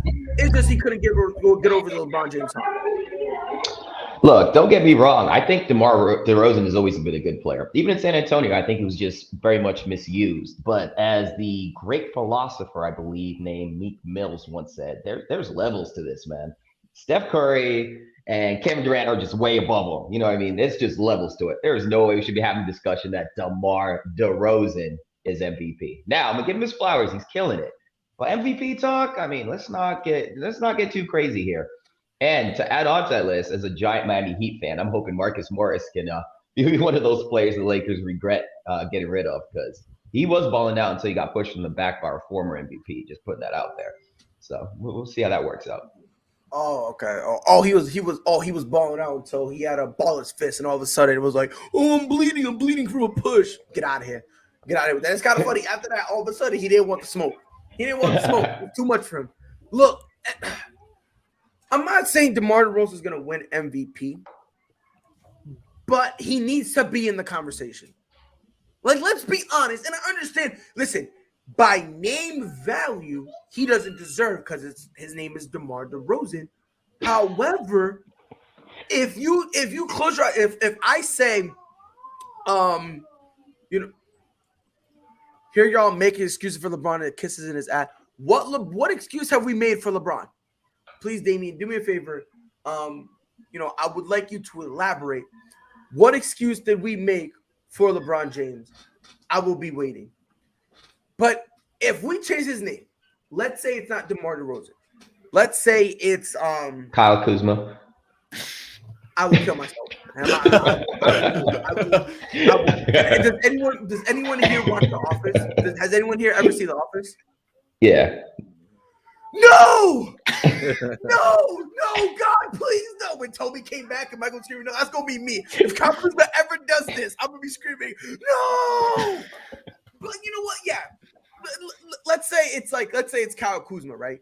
These are MVP numbers. Let's be honest. If it's Kyle Kuzma, if it's Damian Lillard putting up these numbers, he's in the MVP conversation. Jason Tatum putting these numbers, he's in the MVP conversation. Jokic, Luka Doncic, LeBron James, Anthony Davis. If any one of these guys are putting up those numbers, are they winning it? Maybe, maybe not. But at the bare minimum, they're in the conversation. DeMar DeRozan, and listen, ever since he got to Chicago, I'm seeing it's almost as if every single time he leaves, the dude has just been like, he left Toronto, went to San Antonio, and it was, playing, nice little chip on his shoulder. You could tell he was getting a little more aggressive, but, it was nothing too much. Comes to Chicago, and all of a sudden, dare I say, has looked completely different. I'm talking about there are times where I'm seeing him literally demand the ball. Like, he'll go like, give me the ball. And that was missing from DeMar. A lot of people thought like that willingness to occasionally just and again, he doesn't have to have that killer instinct, but just occasionally demand the ball from here to there. Dustin put up, these are his stats, 26.8. Again, that's a career high. 5 rebounds, 4.2 assists per game, career high. And mind you, like I said, all of these stats are better than his career average. So not only is, some of these are career highs, but the rebounds is also more than his career average. Now, I'm going to ask y'all a question. Anthony Davis is giving you this. He's in the MVP conversation. LeBron James is giving you this MVP conversation. Jimmy Butler, if he's giving, because we have a Heat fan, if he's giving you these numbers, he's in the MVP conversation. So again, I'm just going to sit here and say, and by the way, Damien, y'all saying DeMar DeRozan isn't better than LeBron, and he just whipped his ass twice, and y'all saying he shouldn't be in the MVP conversation. If that's not an excuse, I don't care. I don't know what, I'm pretty sure you meant if that's not an excuse, I don't know what is. So first and foremost, if you think DeMar DeRozan is better than LeBron James, you're an idiot. Let's just throw that one out there. Whoop, that's out the window. So that's strike one. Okay. 2, he just whooped his ass 2 times. He has the better team, so more times than not, he's going to win. Doesn't necessarily mean that he's better, right? The Bulls, top to bottom, are a better team, but the best player on that court is LeBron James. So that's strike 2. Whoop, that's 2. That's 2 times, right? And now y'all saying he shouldn't be in the MVP conversation. That's now strike 3, because what am I saying? I'm making an argument for him to be in the MVP conversation. So one comment, that's 3 strikes. In baseball, you're out. Head back to the dugout and try again your next go around. Dustin said he has a new nickname called the mid-range assassin because the dude is knocking 70% of his mid-range jumpers this season. And he's always been a great mid-range shooter, bro. Listen, in a league where that art is being lost, when it comes to mid-range, the dude hits him, which is weird because then if he takes a step back, all of a sudden he can't make threes. Which is bizarre. I was about to say that. Like, he doesn't, like, if Ben Simmons was mid-range, we wouldn't even have a conversation about Ben Not at Simmons. all. Not at all. 100%. I agree with you. But DeMar DeRozan, look, and like I'm saying, man, these numbers. If I felt like tricking y'all one day, and said, look, man, LeBron, he's on a mission, bro. 26, 5-4, not bad. He's in the MVP conversation. If I say Jason Tatum, Kevin Durant, Steph Curry, any of these guys, if they have this stat line, they're in the MVP conversation. So I just right now believe the issue is just the fact that DeMar DeRozan right now, he has this reputation of because in the playoffs against LeBron, and again, this is just a fact. If you don't think it's real, then you just don't know what you're talking about. But the knock on him was he couldn't get over LeBron, right? So now that kind of has always haunted him. And since he couldn't get over that, they always say, oh, he's not clutch. He doesn't want it and all that stuff. And at the time, I believed it. But now DeMar DeRozan is showing y'all, I want it. Like, I want it, and I'm going out and I'm taking it. So I'm just saying, again, in terms of him being in, winning the entire MVP conversation, I'm not saying he's going to win it because obviously I believe it's a two-man race between Steph and KD, and frankly, it just comes down to whoever plays more games. But I think DeMar DeRozan, at the bare minimum, needs to be in the conversation because the numbers he's putting up, again, two of those categories are career highs. I mean, for crying out loud, look, man, if Derrick Rose can win an MVP, dropping 21 a game, let's be honest here. Let's be honest. If Derrick Rose can get one, dropping 21 a game, I mean, he should have won that. He should have won that MVP. Like, he should have won that one. I'm just saying for consistency's sake. DeMar DeRozan deserves to be in that conversation. 100%. If you don't want to give it to him, fine. But Dustin said Bulls are eyeing your trade for a solid four since they lack a true power forward. Marvin Bagley's opponents are the two that seem most likely to happen. Team as good as it is, but that makes them legit. Which, let me ask y'all a question real quick. So are we saying they're not legit now? I think he means more legit. I think that's what he's trying to say. Oh, okay. Dustin, just clear that up if you mean if they'll make them actual legit or even more legit. I think he means more legit because he's been defending DeMar DeRozan in the comments. So that's why I'm going to say that. But going off his comment, let me start with you, man. They do lack a true power forward. They had Patrick. He got injured towards ACL. Who fits better in this offense? Marvin Bagley or Sabonis? Man, I think you have two very different players, right? You have Sabonis, who can kind of be a stretch four kind of guy, and Bagley, who's more inside. You have a Vucevic who kind of fills that Bagley role. Mm-hmm. And it's kind of, okay, do you want more depth at that Vucevic spot, or do you want more shooting? Where are you looking at? And the way DeMar's shooting it, the way Lonzo's shooting it right now, it seems like they have a lot of three-point shooting. And I don't think you can go wrong either way. I think you just have to adjust the way you play your game. I think both guys really boost them. I don't see any one of those trades hurting them. And again, they have a guy who can come off of injury. So I think if you want to fill the void until that guy comes back, then you go into Bagley. But if you want to continue to space the floor and get a little bit more dynamic, I think Sabonis can be that guy that gives you, again, more three-point shooting. And maybe you lose a little bit defensively. But again, I don't think you go wrong in either direction. I think both guys really fit this team, and both guys can really contribute. Who is Sprite? Who is GM Amon? Who he's selecting? that's like Max Caroline in this. GM Amon who's selecting. This is why I like having Trey. Amon, you got a silver tongue. You almost got away. He was like, you can't get rope. You almost got away. You got to pick one. Who are you picking? I think I'm going to go Marvin Bagley. I think because you're going to have to take on Giannis going down there in Milwaukee, I think that matchup plays a little bit better. I think that's the matchup I'm looking for because to me, I think that's a conference final or even a playoff that you're going to look at. So Bagley, I think, allows that more defensive role going against Giannis.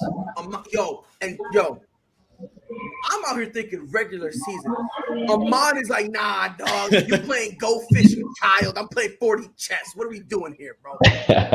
Real quick, Trey. Yes, sir. Dustin didn't have enough space, so he meant legitimate favorites to come out of the East. Okay, So that's what he meant. Another comment: Sabonis is what Lauri Markkanen wished he could be in Chicago. I love this element, but I think the Bulls need more of a banger inside, which with Lauri, they could have been successful. It just he chose not to be. So to Amon's point, you really can't go wrong. Trey, are you gonna go with Amon and also Dustin, who needs a banger inside and go with Marvin Bagley? Or do you think Sabonis, who is a way better Lauri Markkanen, do you think if they plug him in here, they'll take off and potentially could beat the Brooklyn Nets and Milwaukee Bucks? I'm going with Sabonis. I just think I like options. I like the ability to have options to sit up and make it to where you can pick and play, pull people in and make them out. He's not as much of a banger as Bagley is, but he does get the job done. He's efficient as an assist to get you assists as a passer. I mean, he's just I would even say potentially he could be as good as his dad was. So I would sit up and prefer to go with Sabonis to have more options. It down in the paint or being able to pull his man out and be an efficient passer as opposed to Bagley, who's just going to mostly get you the points down low. Obviously, if you go get Marvin Bagley, it might be a little iffy considering that he mostly will be on cleanup duty, but that's kind of what they got Boots for. Like Vucevic he's the dude who goes down there to run a couple plays for him, but he's mostly on cleanup duty to get boards and put up offensive rebounds. Or get offensive rebounds, so get second chance points. Here's the question, T. Do you think that let's say they go get a Marvin Bagley, do you think it'll be a situation where they'll probably try to take him off the bench and try to make him split time with Boots in terms of the starting spot, or in terms of moving up to the 5, or do you just wholeheartedly believe Sabonis would be a way better fit than Bagley in this offense? Sabonis seems like the most seamless fit for Chicago. Bagley would provide the depth down low. I think you probably come off the bench, but honestly, in this COVID season, man, every other game someone's missing. So you're going to have a use for him regardless. But if we're talking about everybody healthy, 100%, who's the most seamless fit, you're talking about Sabonis. Now, I'm a little biased because I'm a Miami Heat fan, and Vooch has killed us, dude. We call him the Miami Heat killer over here. He destroys us every single time the man drops 25 on us. It's pretty disgusting. But no, I think that definitely adding Sabonis will make top 4 in the East.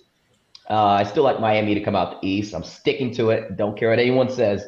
Miami's coming out the East, but Sabonis would definitely be the better fit. Yeah, 100%. No, and honestly, I disagree because I believe the Celtics will come out of the East.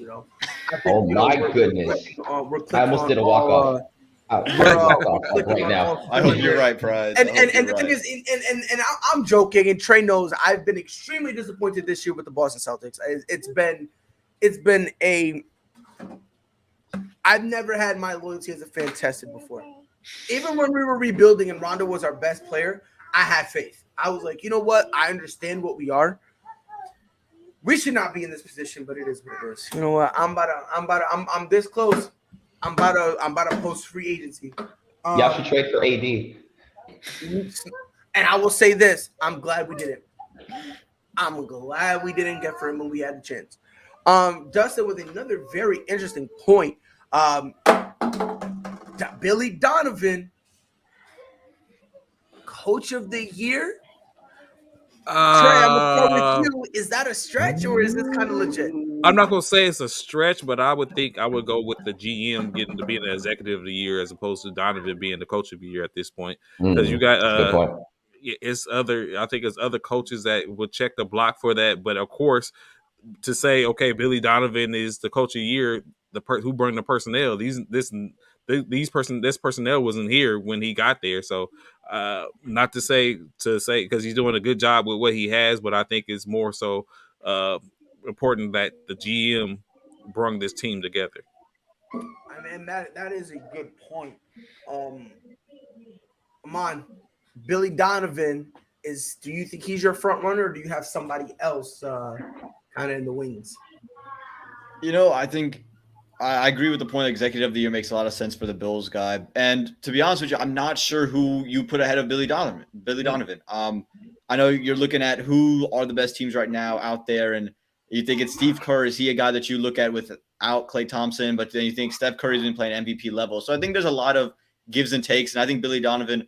Maybe you don't have him as your front runner, but he's definitely in that conversation because there's no way you can have the Chicago Bulls team that no one expected to be this good, even with the pieces they brought in. No one expected them to be this good this early in the season.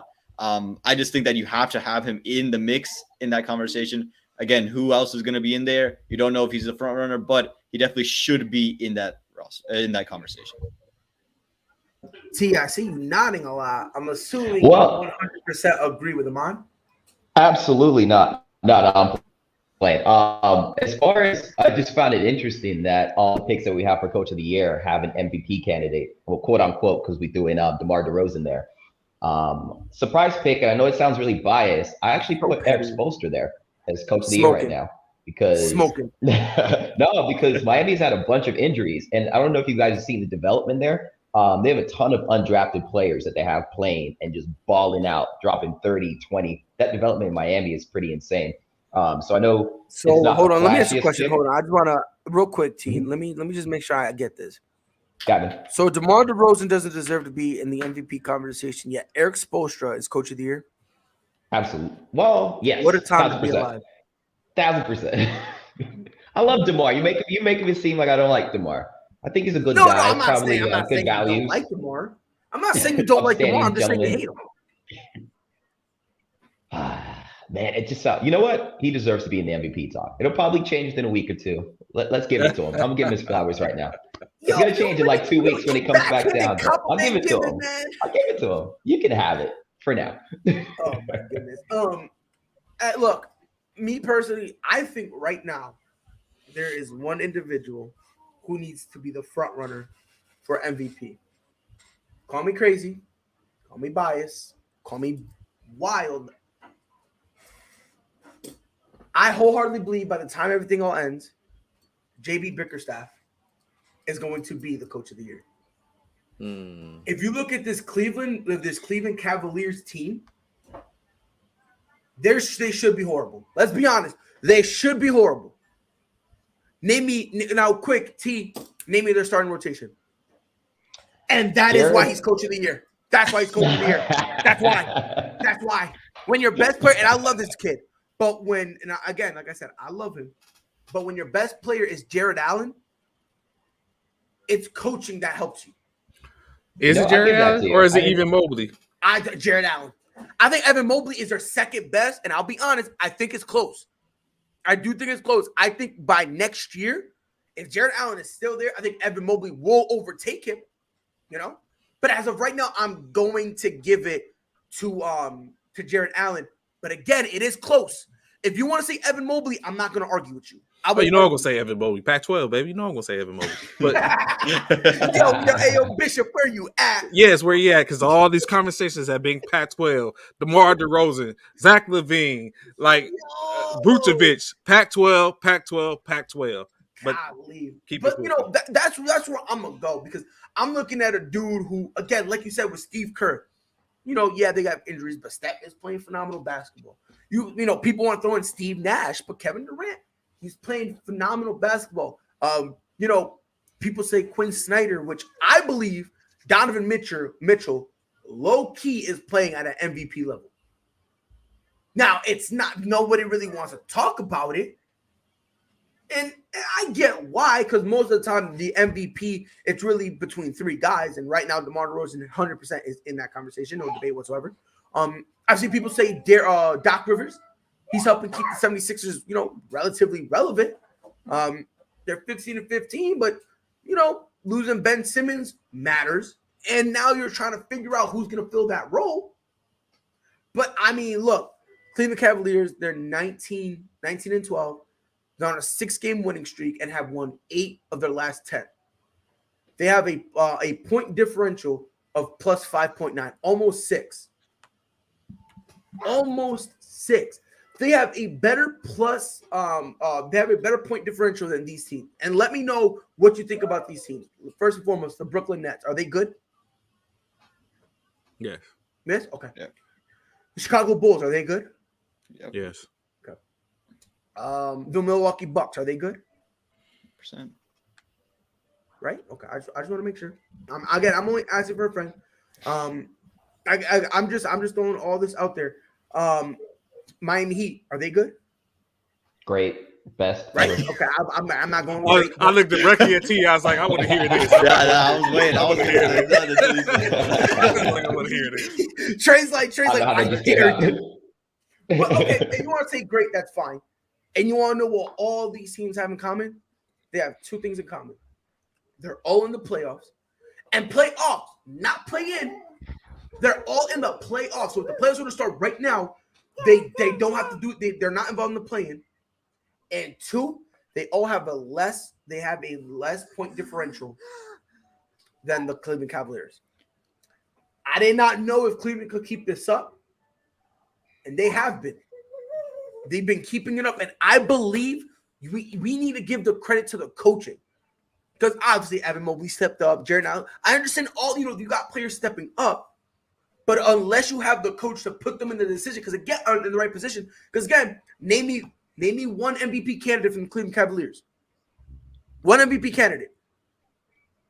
Anyone. T. Give me their starting rotation. Amon, who's their sixth man? Trey, how many minutes Kevin Love getting? We don't know. Who knows? Even Cleveland Cavalier fans don't know this, yet somehow they're 19-12. 19-12, third in the East. As of right now, Bickerstaff needs his respect. Feel me? His respect. Well, actually, you know what? Let's throw in. I'll throw in what's his face from Memphis. Taylor Jenkins. Memphis is what, fourth in the West right now, and killing it without their best player. And I was about to say, the fact that they're winning without John Morant, I'm not mad at that. I'm not mad at that whatsoever. He low-key to me was a sleeper, but I'm glad you said that, because we're looking at a situation where they're comfortable enough to rest John Morant because they know wholeheartedly that, you know what, we got good coaching. So real quick, let me read you guys the odds to win. This is what Vegas has winning. So Steve Kerr plus 350, Monty Williams plus 350, Billy Donovan is third plus 750. Then everyone else is in the thousands. After that, it goes Bickerstaff, Eric Spoelstra, Steve Nash, James Borago, dude from Charlotte, Quinn Snyder, Wes Unseld Jr., Tyronn Lue, Taylor Jenkins, Doc Rivers, Nick Nurse, Nate McMillan in Atlanta, Jason Kidd, Tom Thibodeau, which doesn't make sense how Jason Kidd is somehow above Mike Malone from Denver, but to each their own. Mike Budenholzer, Milwaukee, Rick Carlisle, Mike Malone, Frank Vogel, Chauncey Billups, Ime Udoka, Chris Finch, Willie Green, I forgot homeboy's name in Oklahoma City, Mark Dagnall, how do you say his name? Greg Popovich, Dwayne Casey, Jamal Mosley, and then Steven Silas. So that is the order. Mind you, there's only three guys who have, like I said, Steve Kerr and Monty Williams both plus 350. Billy Donovan 750, and then everyone else is in the thousands. Steven Silas, by the way, free him. He is at a plus 25,000. So if someone bets on him and he wins, they're rich. Damn, Pride is more hype about the Cavs than the Celtics. That's tough. Look, man, we're down bad. I accepted it. I'm just hoping we don't just embarrass ourselves. And I'm honestly, look, in terms of coach of the year, I think right now JP Bickerstaff is that guy. Taylor Jenkins, if you want to throw him in there for being able to hold this Grizzlies team down. Because, again, I understand the players stepping up, but that's coaching as well. You need to give some credit to coaching. Well, I think what's more impressive about Taylor Jenkins is that the player that you lost controls the ball most of the time. So your best player controls the ball most of the time, and he's out, and you're still able to hold it. I think I'll put him a close second to Eric Spoelstra as far as coach of the year. Eric Spoelstra. You are nuts. So today we have about 6 games slated. Celtics will be hosting the 76ers, which if this was a couple years ago would have been a hell of a game. Now, who cares? Rockets travel to Chicago, which, believe it or not, I think that'll be a good game. Thunders at Grizzlies, Hornets at Jazz, Kings at Warriors, Clippers host the Spurs. 6 games slated. The Miami Heat are not playing, T, so you got to pick another team. Right now, T, if you had to pick a game to watch, which would it be? I don't know. It kind of feels like all those games are going to be blowouts. It doesn't seem like anything's going to be super close. Maybe the Jazz game will be close. I think that would surprise a lot of people. But for just nostalgia purposes, I guess I'll give it to your boys. I'll go Celtics Sixers. I think it'll be go all the way down to the end. I feel like Tatum's going to have one of those games where he drops 40 for no reason. And I love the ending you said, for no reason, because that's kind of been the theme for us this year. No reason. Like, why are we playing? No reason. Why we let him score? No reason. Why are we losing? No reason. Like, why are you playing? No reason. Like, that has literally been the theme of our season, Amon. It has been rough. I am not watching the Celtics game. I'm boycotting until we get our ish together. What game are you watching, Amon? I was saying the 76ers for Celtics because the one game the Celtics might actually win. We own the Philadelphia 76ers, so got to see him win. Got to see him for old times glory. The game after that, I would watch the Hornets versus the Jazz. Being local here down in North Carolina, I think that would be a good game as well. Oh, you're in North Carolina? Yes, sir. Where, if you don't mind me asking? I'm near Raleigh. Really? Yes, sir. Oh, that's crazy. I'm in South Carolina. Oh, okay.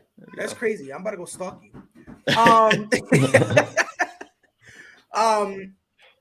I would ask Trey, but he decided to take a sabbatical. Kyrie Irving. He's trying to make that trade happen for AD. For me, look, Celtics and Sixers are probably going to be the best game.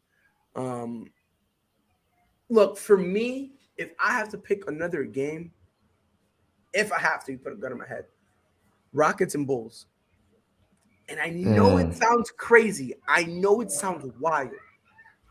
This Rockets team, they just won their last game. They're 6-4 in their last 10. They've been playing better, and they've been playing more energetic.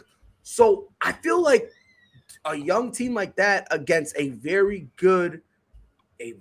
very, if they want to be, potentially could be a fast tempo team in Chicago, I think it could be fun. I think it could be a fun game. Now again, if we had this on any other night, I wouldn't care about it. But when Celtics versus Celtics, imagine when the Celtics versus Sixers is like this year, like the marquee. We find a way to lose that. Yo, that went over my head. 100%. And it's crazy. If we play ourselves, right, we would have to win and lose, right? We would find a way to lose and not even get the win. 100%. We will somehow find a way. And it's crazy because when we watch it, when I watch a Celtics game, we play great for most of the game. It's those 7 to 5 minutes in like the second or third quarter, literally in the middle of the game, where we just go, you know what? Let's be Darren Williams. Let's just stop being good at basketball out of nowhere. And then everyone just becomes horrible. Everyone. It's wild to me. Damn, that would explain why Pride has the Squid Games hoodie. We about to go shoplift it. Look, man, I'm about to go steal some players. God damn it, because we need it. I'm about to go steal a big man. That's it. Matter of fact, who am I gonna steal? If I could steal a big man, Karl Anthony Towns, give me him. I'm taking Karl Anthony Towns. And by the way, if anybody on the Celtics demands a trade, you will be exiled. I am throwing you. Matter of fact, we're playing Squid Games. That's it. The whole roster. If you want to leave, we're playing Squid Games. You either you got to survive to leave or you die. That's it. Figure it out. Red light. That's it. Green light. Red light. And by the way, all the games will be rigged. So when it's like green light, when it's like only 5 people left, either that or they're within 20 feet of the finish line, I'm gonna change the programming. So now it's whenever they move. So now the camera are her eyes. We're going up. We're going deep. We're bringing this. Ain't no one is leaving the Celtics, bro. No one is allowed to leave, bro. I'm sick of it, man. Matter of fact, now let's let all of them walk out. Let's release everyone. Release everyone, bro. If we release everyone, we'll win a couple more games. We'll win a couple more games. It's depressing. It is depressing. Rockets curb stomped the Bulls at Houston a few weeks ago, and they did, but that was a few weeks ago. This Houston team right now, they're playing a little exciting. I'm not saying the Rockets will win, but I think it'll be intriguing. Last question of the day, Luke Walton. Do you gentlemen believe he will get another chance at coaching? T, you're shaking your head. Quick, fast, and in a hurry. Explain to me why Luke Walton needs to get the Colin Kaepernick treatment. I think for the sad fact that I can't remember a positive moment when he coached. Like, oh my gosh, they're on the 2-game win streak. Yay. I just don't remember ever having that conversation ever. I think he'll make a great assistant one day. But no, head coach, no chance. I think that ship sailed a while back, and so sad. So sad. Amon. Remember when Steve Kerr was out, Walton was coaching that Golden State team. He did phenomenal, and that's what got him the Lakers job. I'm just throwing that out there. I could have coached that team. You think people will still? Do you think people will still look at that Golden State success and try to give him to give him a job, or are you at T and thinking that the best thing you hope to get for now is just an assistant job? It's just an assistant job. I think everyone's realized it's the Golden State Warriors that won the game, not Luke Walton. They realize it's Steph Curry, it's Klay Thompson, it's that whole crew over there. And you can coach that team, but you're not always going to get that team. So you're going to be an assistant somewhere. I don't expect him to get a head coaching job. And to be honest, like T said, I could have coached that team. I could have coached that Warriors team, and they still would have had success. So I don't think he's getting another head coaching job anytime soon. I could have got him to 60 games at least. I could have got him to 60 games. I mean, I honestly believe I could have done more. And the reason I'm saying that is because when I play 2K, right? By the way, dog shit, 2K. When I play 2K, I just run and gun. And I'm an idiot, right? And I'm so focused on the three that I'll mess up my offense. And I will – and this is real life, by the way. This is real life. I will forget, like, with every team, because I do randoms, right? I don't pick a team, you know what I mean? I'll go, I hit triangle. And when me and my cousin, we used to play all the time. When we would play, you only get 3 shuffles. And you can't go back to the team you picked. So if you don't like the team, so let's say I got, the Kings, right? I can hit triangle. And let's say I go from the Kings to this year's Spurs, hit triangle. And then I go back to the Kings. I can't switch. Oh, I'll take the Spurs. Like, you're all who you got, right? And there were a few times where I'm so focused on 3, I forget the center, whoever I'm playing with, the center will be out there. There was one time I played with the Jazz, and I'm shooting 3s with Rudy Gobert. I was like, what am I doing? But that just goes to show if I'm so focused on the 3, I got 2 of the best 3-point shooters ever. I'm going to do good. But look, I believe he will. I think he will. And I head coach? Yes. And I think he's going to go the route that you guys are saying. He's going to be an assistant on an ant team. Something's going to happen. The coach either is going to quit or get fired. And then they're going to go, we need someone. Oh, let's do Luke Walton. Luke Walton will go up, hold it down, and they'll go, well, there's no one else really available. We'll give it to Luke Walton. That's really how I see him getting a job. So it's not really going to be him, like, going and, like, blowing them away and then being like, oh, my God, we need to get him. I think there's a team that will settle for him. You know what I mean? I think Urban Meyer gets a head coaching job before he does. Oh, how about that? I'll say that. I don't know. Hold on. What did you say, T? I said Urban Meyer is going to get a head coaching job before Luke Walton does. Free Urban Meyer. And by the way, I lovingly refer to Luke Walton as the and this is serious, as the Matt Flynn of NBA coaches. Because Matt Flynn he got put in the perfect situation in Green Bay, balled out for 1 game, and that's what got him that lovely job in Seattle. Which he didn't even start by Matt. That's crazy. They gave him a huge contract. Xavier, they got Russell Wilson. He didn't even start 1 game, right? He didn't start 1 game. No, he lost his job in the preseason.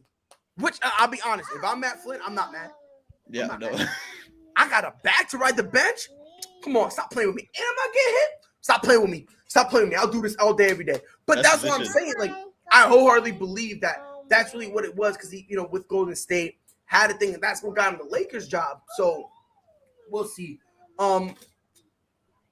Do you guys believe? I'm gonna start with UT, and he means Patrick Ewing, not Julius Irving, because the next time I said Ewing, I mean Patrick Ewing. If I'm not mistaken, he is coaching a college team. I want to say he's at Georgetown, right? I'm almost 110% positive it's that. I'm double checking it right now just to be on the same he's side. at Georgetown. He's at Georgetown, yeah. Georgetown. So he is coach. I think he has like a couple more years left. Let's say he leaves that job. Do you think he just stays with Georgetown? Do you think he stays in the college scene, or do you think he can move up to the No, I think it depends on his success, obviously. But I think if he kills it though in the college, yeah, absolutely. And the cool thing about him, he's an exciting hire, and you kind of need that, especially in this NBA, to kind of give some energy to the team. Patrick Ewing is a giant figure in New York. I don't know if you guys saw some of the games while he was playing, but that man is loved. So to bring him in the NBA after he kills it in college, dude, he'll get a job instantly. You'll probably get a couple picks of what team he wants to go to. So no, I like Patrick Ewing in the NBA. I think that'd be a good fit.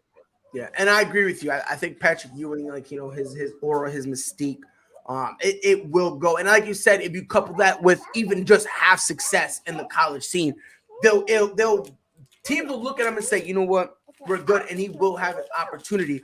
And again, a guy like Patrick Ewing, they might just give him full control. They might be like, you know, you're the coach, but you know, we'll take your consideration in terms of drafting.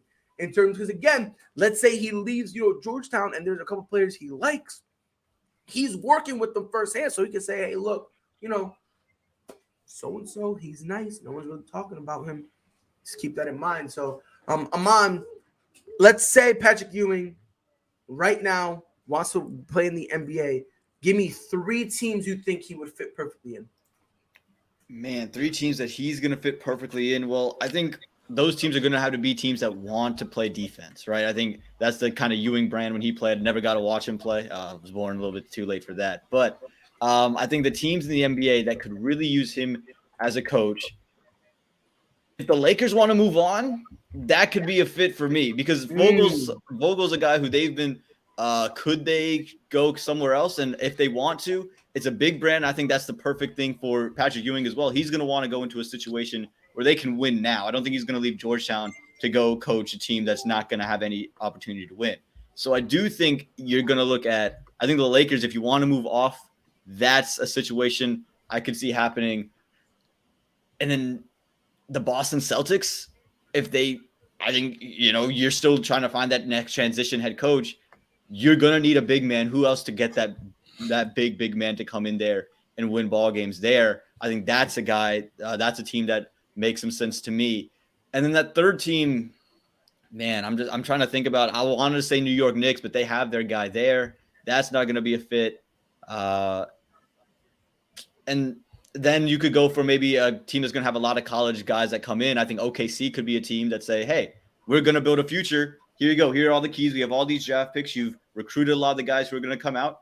You just go and take the keys and take over. I think those 3 teams can make a lot of sense for Patrick Ewing. Trey, glad to have you back. You disappeared like the Tampa Bay offense did yesterday. Sorry, T. T, one thing you're going to learn about me, T, I shoot. I clap. I clap. Right now, I will say this. When you clap back, I get sensitive. I get in my feelings, right? So if you clap back and I go silent, just know pride is in his feelings. And in my mind, I'm blasting some Drake music like my girl just broke up with me. So if you see a tear, it's just what's going on in my head. Trey, Patrick Ewing, there was a question. And even though he said Irving, he meant Ewing. Because he literally corrected himself in the next comment. We'll let you have your piece on it, and then we'll end the show. Right now he's in Georgetown. Do you think there will ever be a chance of him leaving the college team to step up and you know, coach the pros? And if he does come up to the NBA level, what teams do you believe would be a good fit for the New York Knicks legend?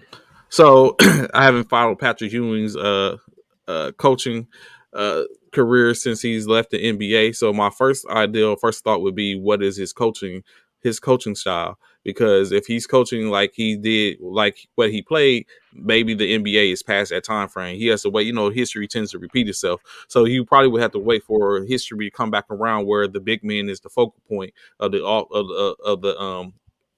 the team and the offense, and defensive presence is now at this particular time. That isn't that wouldn't be the style that he'll be best fitted for. So I think it would be better for him to remain in the college ranks, so that way he can continue to kind of like deliver that type of coaching style and deliver that type of play to where it's etched in the young men that's coming up. So that way, if he gets enough of those types, then he's able to make the jump, because that's something that he's already pushed forward. So I wouldn't know exactly what I could say.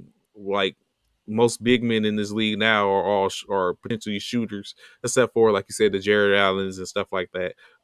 So in that case, the only place in which I think he would be where that'll work at would be Cleveland, in which we just sit and talked about how Bickerstaff is doing an excellent job there already.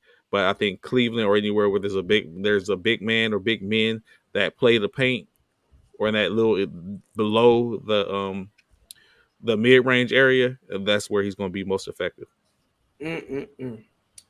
Timberwolves, him and Karl-Anthony Towns, that would scare me. And you did make a good point, Trey. If he could get a big man who will listen to him, and he can help develop his game in the block, maybe Anthony Davis should hit him up, because God knows that's something he needs to do. This has been another episode of ASAP in the Morning. It's been your boy Pride. T, do you have any final words for the people? Go Boston Celtics. Whoa, never. No. I just had to get that funny. out there. No, laugh. I hope it was funny, because nothing will be funnier than the Bucks' offensive performance last night. Trey, final word for those at home. All right, be sure to check out tonight's Monday night's games, because we're going to talk about it in the morning. You already know. And for those of you who are not sure of it, I'm going to pull it up right now. Matter of fact, let's go Seattle. Seattle's not going to win. Let's just call it. I need them to win. Let's go. I know you need them to win, but they're not going to. Let's just get that out the way. By the way, Jonathan Taylor won that fantasy for me. I have him in both leagues. My goodness. I know we said it earlier. I forgot to bring that up, but that guy literally. Jonathan Taylor, right now, he's saving a lot of people in terms of fantasy. So today, it's going to be the Raiders and Browns at 5 o'clock. And then at 8:15, Vikings and Bears. The Browns have a chance to be in the playoffs still. Vikings have a chance. So even though they're not the best team, some playoff implications there. Amon, final word for the people. We're on to Buffalo. That's what's going on. We're on to Buffalo. Let them know. Let them know, bro. We're on. We're moving on. We're not talking about it ever again. It did not happen. As far as I'm concerned, if any of you guys watch fighting, it was a no contest. That's it. It was a Woodley versus Paul. It was rigged. It was fake. That's it. I'm gonna go to my deathbed saying the Mac Jones' first loss against the Colts did not happen. It was fake. Life is a simulation. I was telling this to Trey yesterday because it was 9-0. I was like, if the Bucks somehow gets 2 field goals, it'll be 9-6, the same score that the Bills lost to the Jags. And I was like, if this happens, life is a simulation.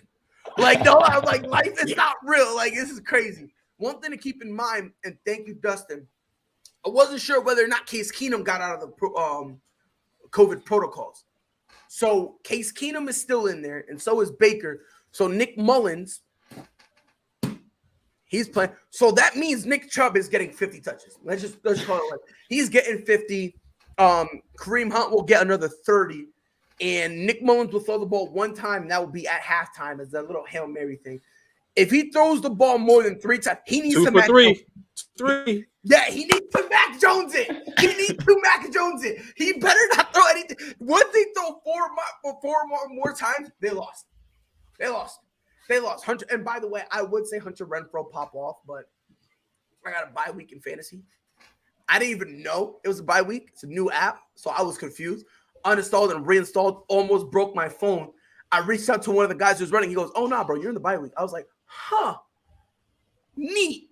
And it was like I just spent literally like a whole day mad because I couldn't like arrange my team, so I thought I was missing out. But Jamar Chase, GG's on having a bad game when I don't need you. Pew pew. I'm hype about that because if it was when I needed him, would have punched him in his throat.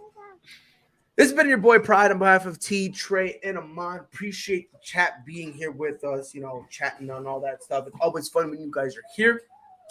Be back here tomorrow morning, 10 Eastern, 9 Central, where we talk the greatest sports in the world.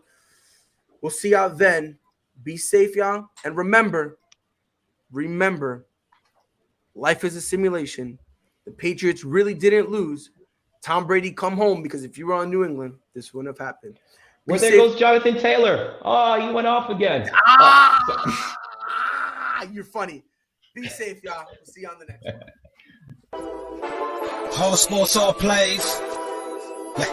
Whole sports all plays. Whole sports all plays. 365, we making up plays. You talking the game, get you to the days. We're high in the court, the dime in the lane. Variety, topics, living the same. All presentation, sports information. In the airways, taking the nation. All sport, all plays, like working your faces. Grace at the field, so tie the laces. All sports, all plays.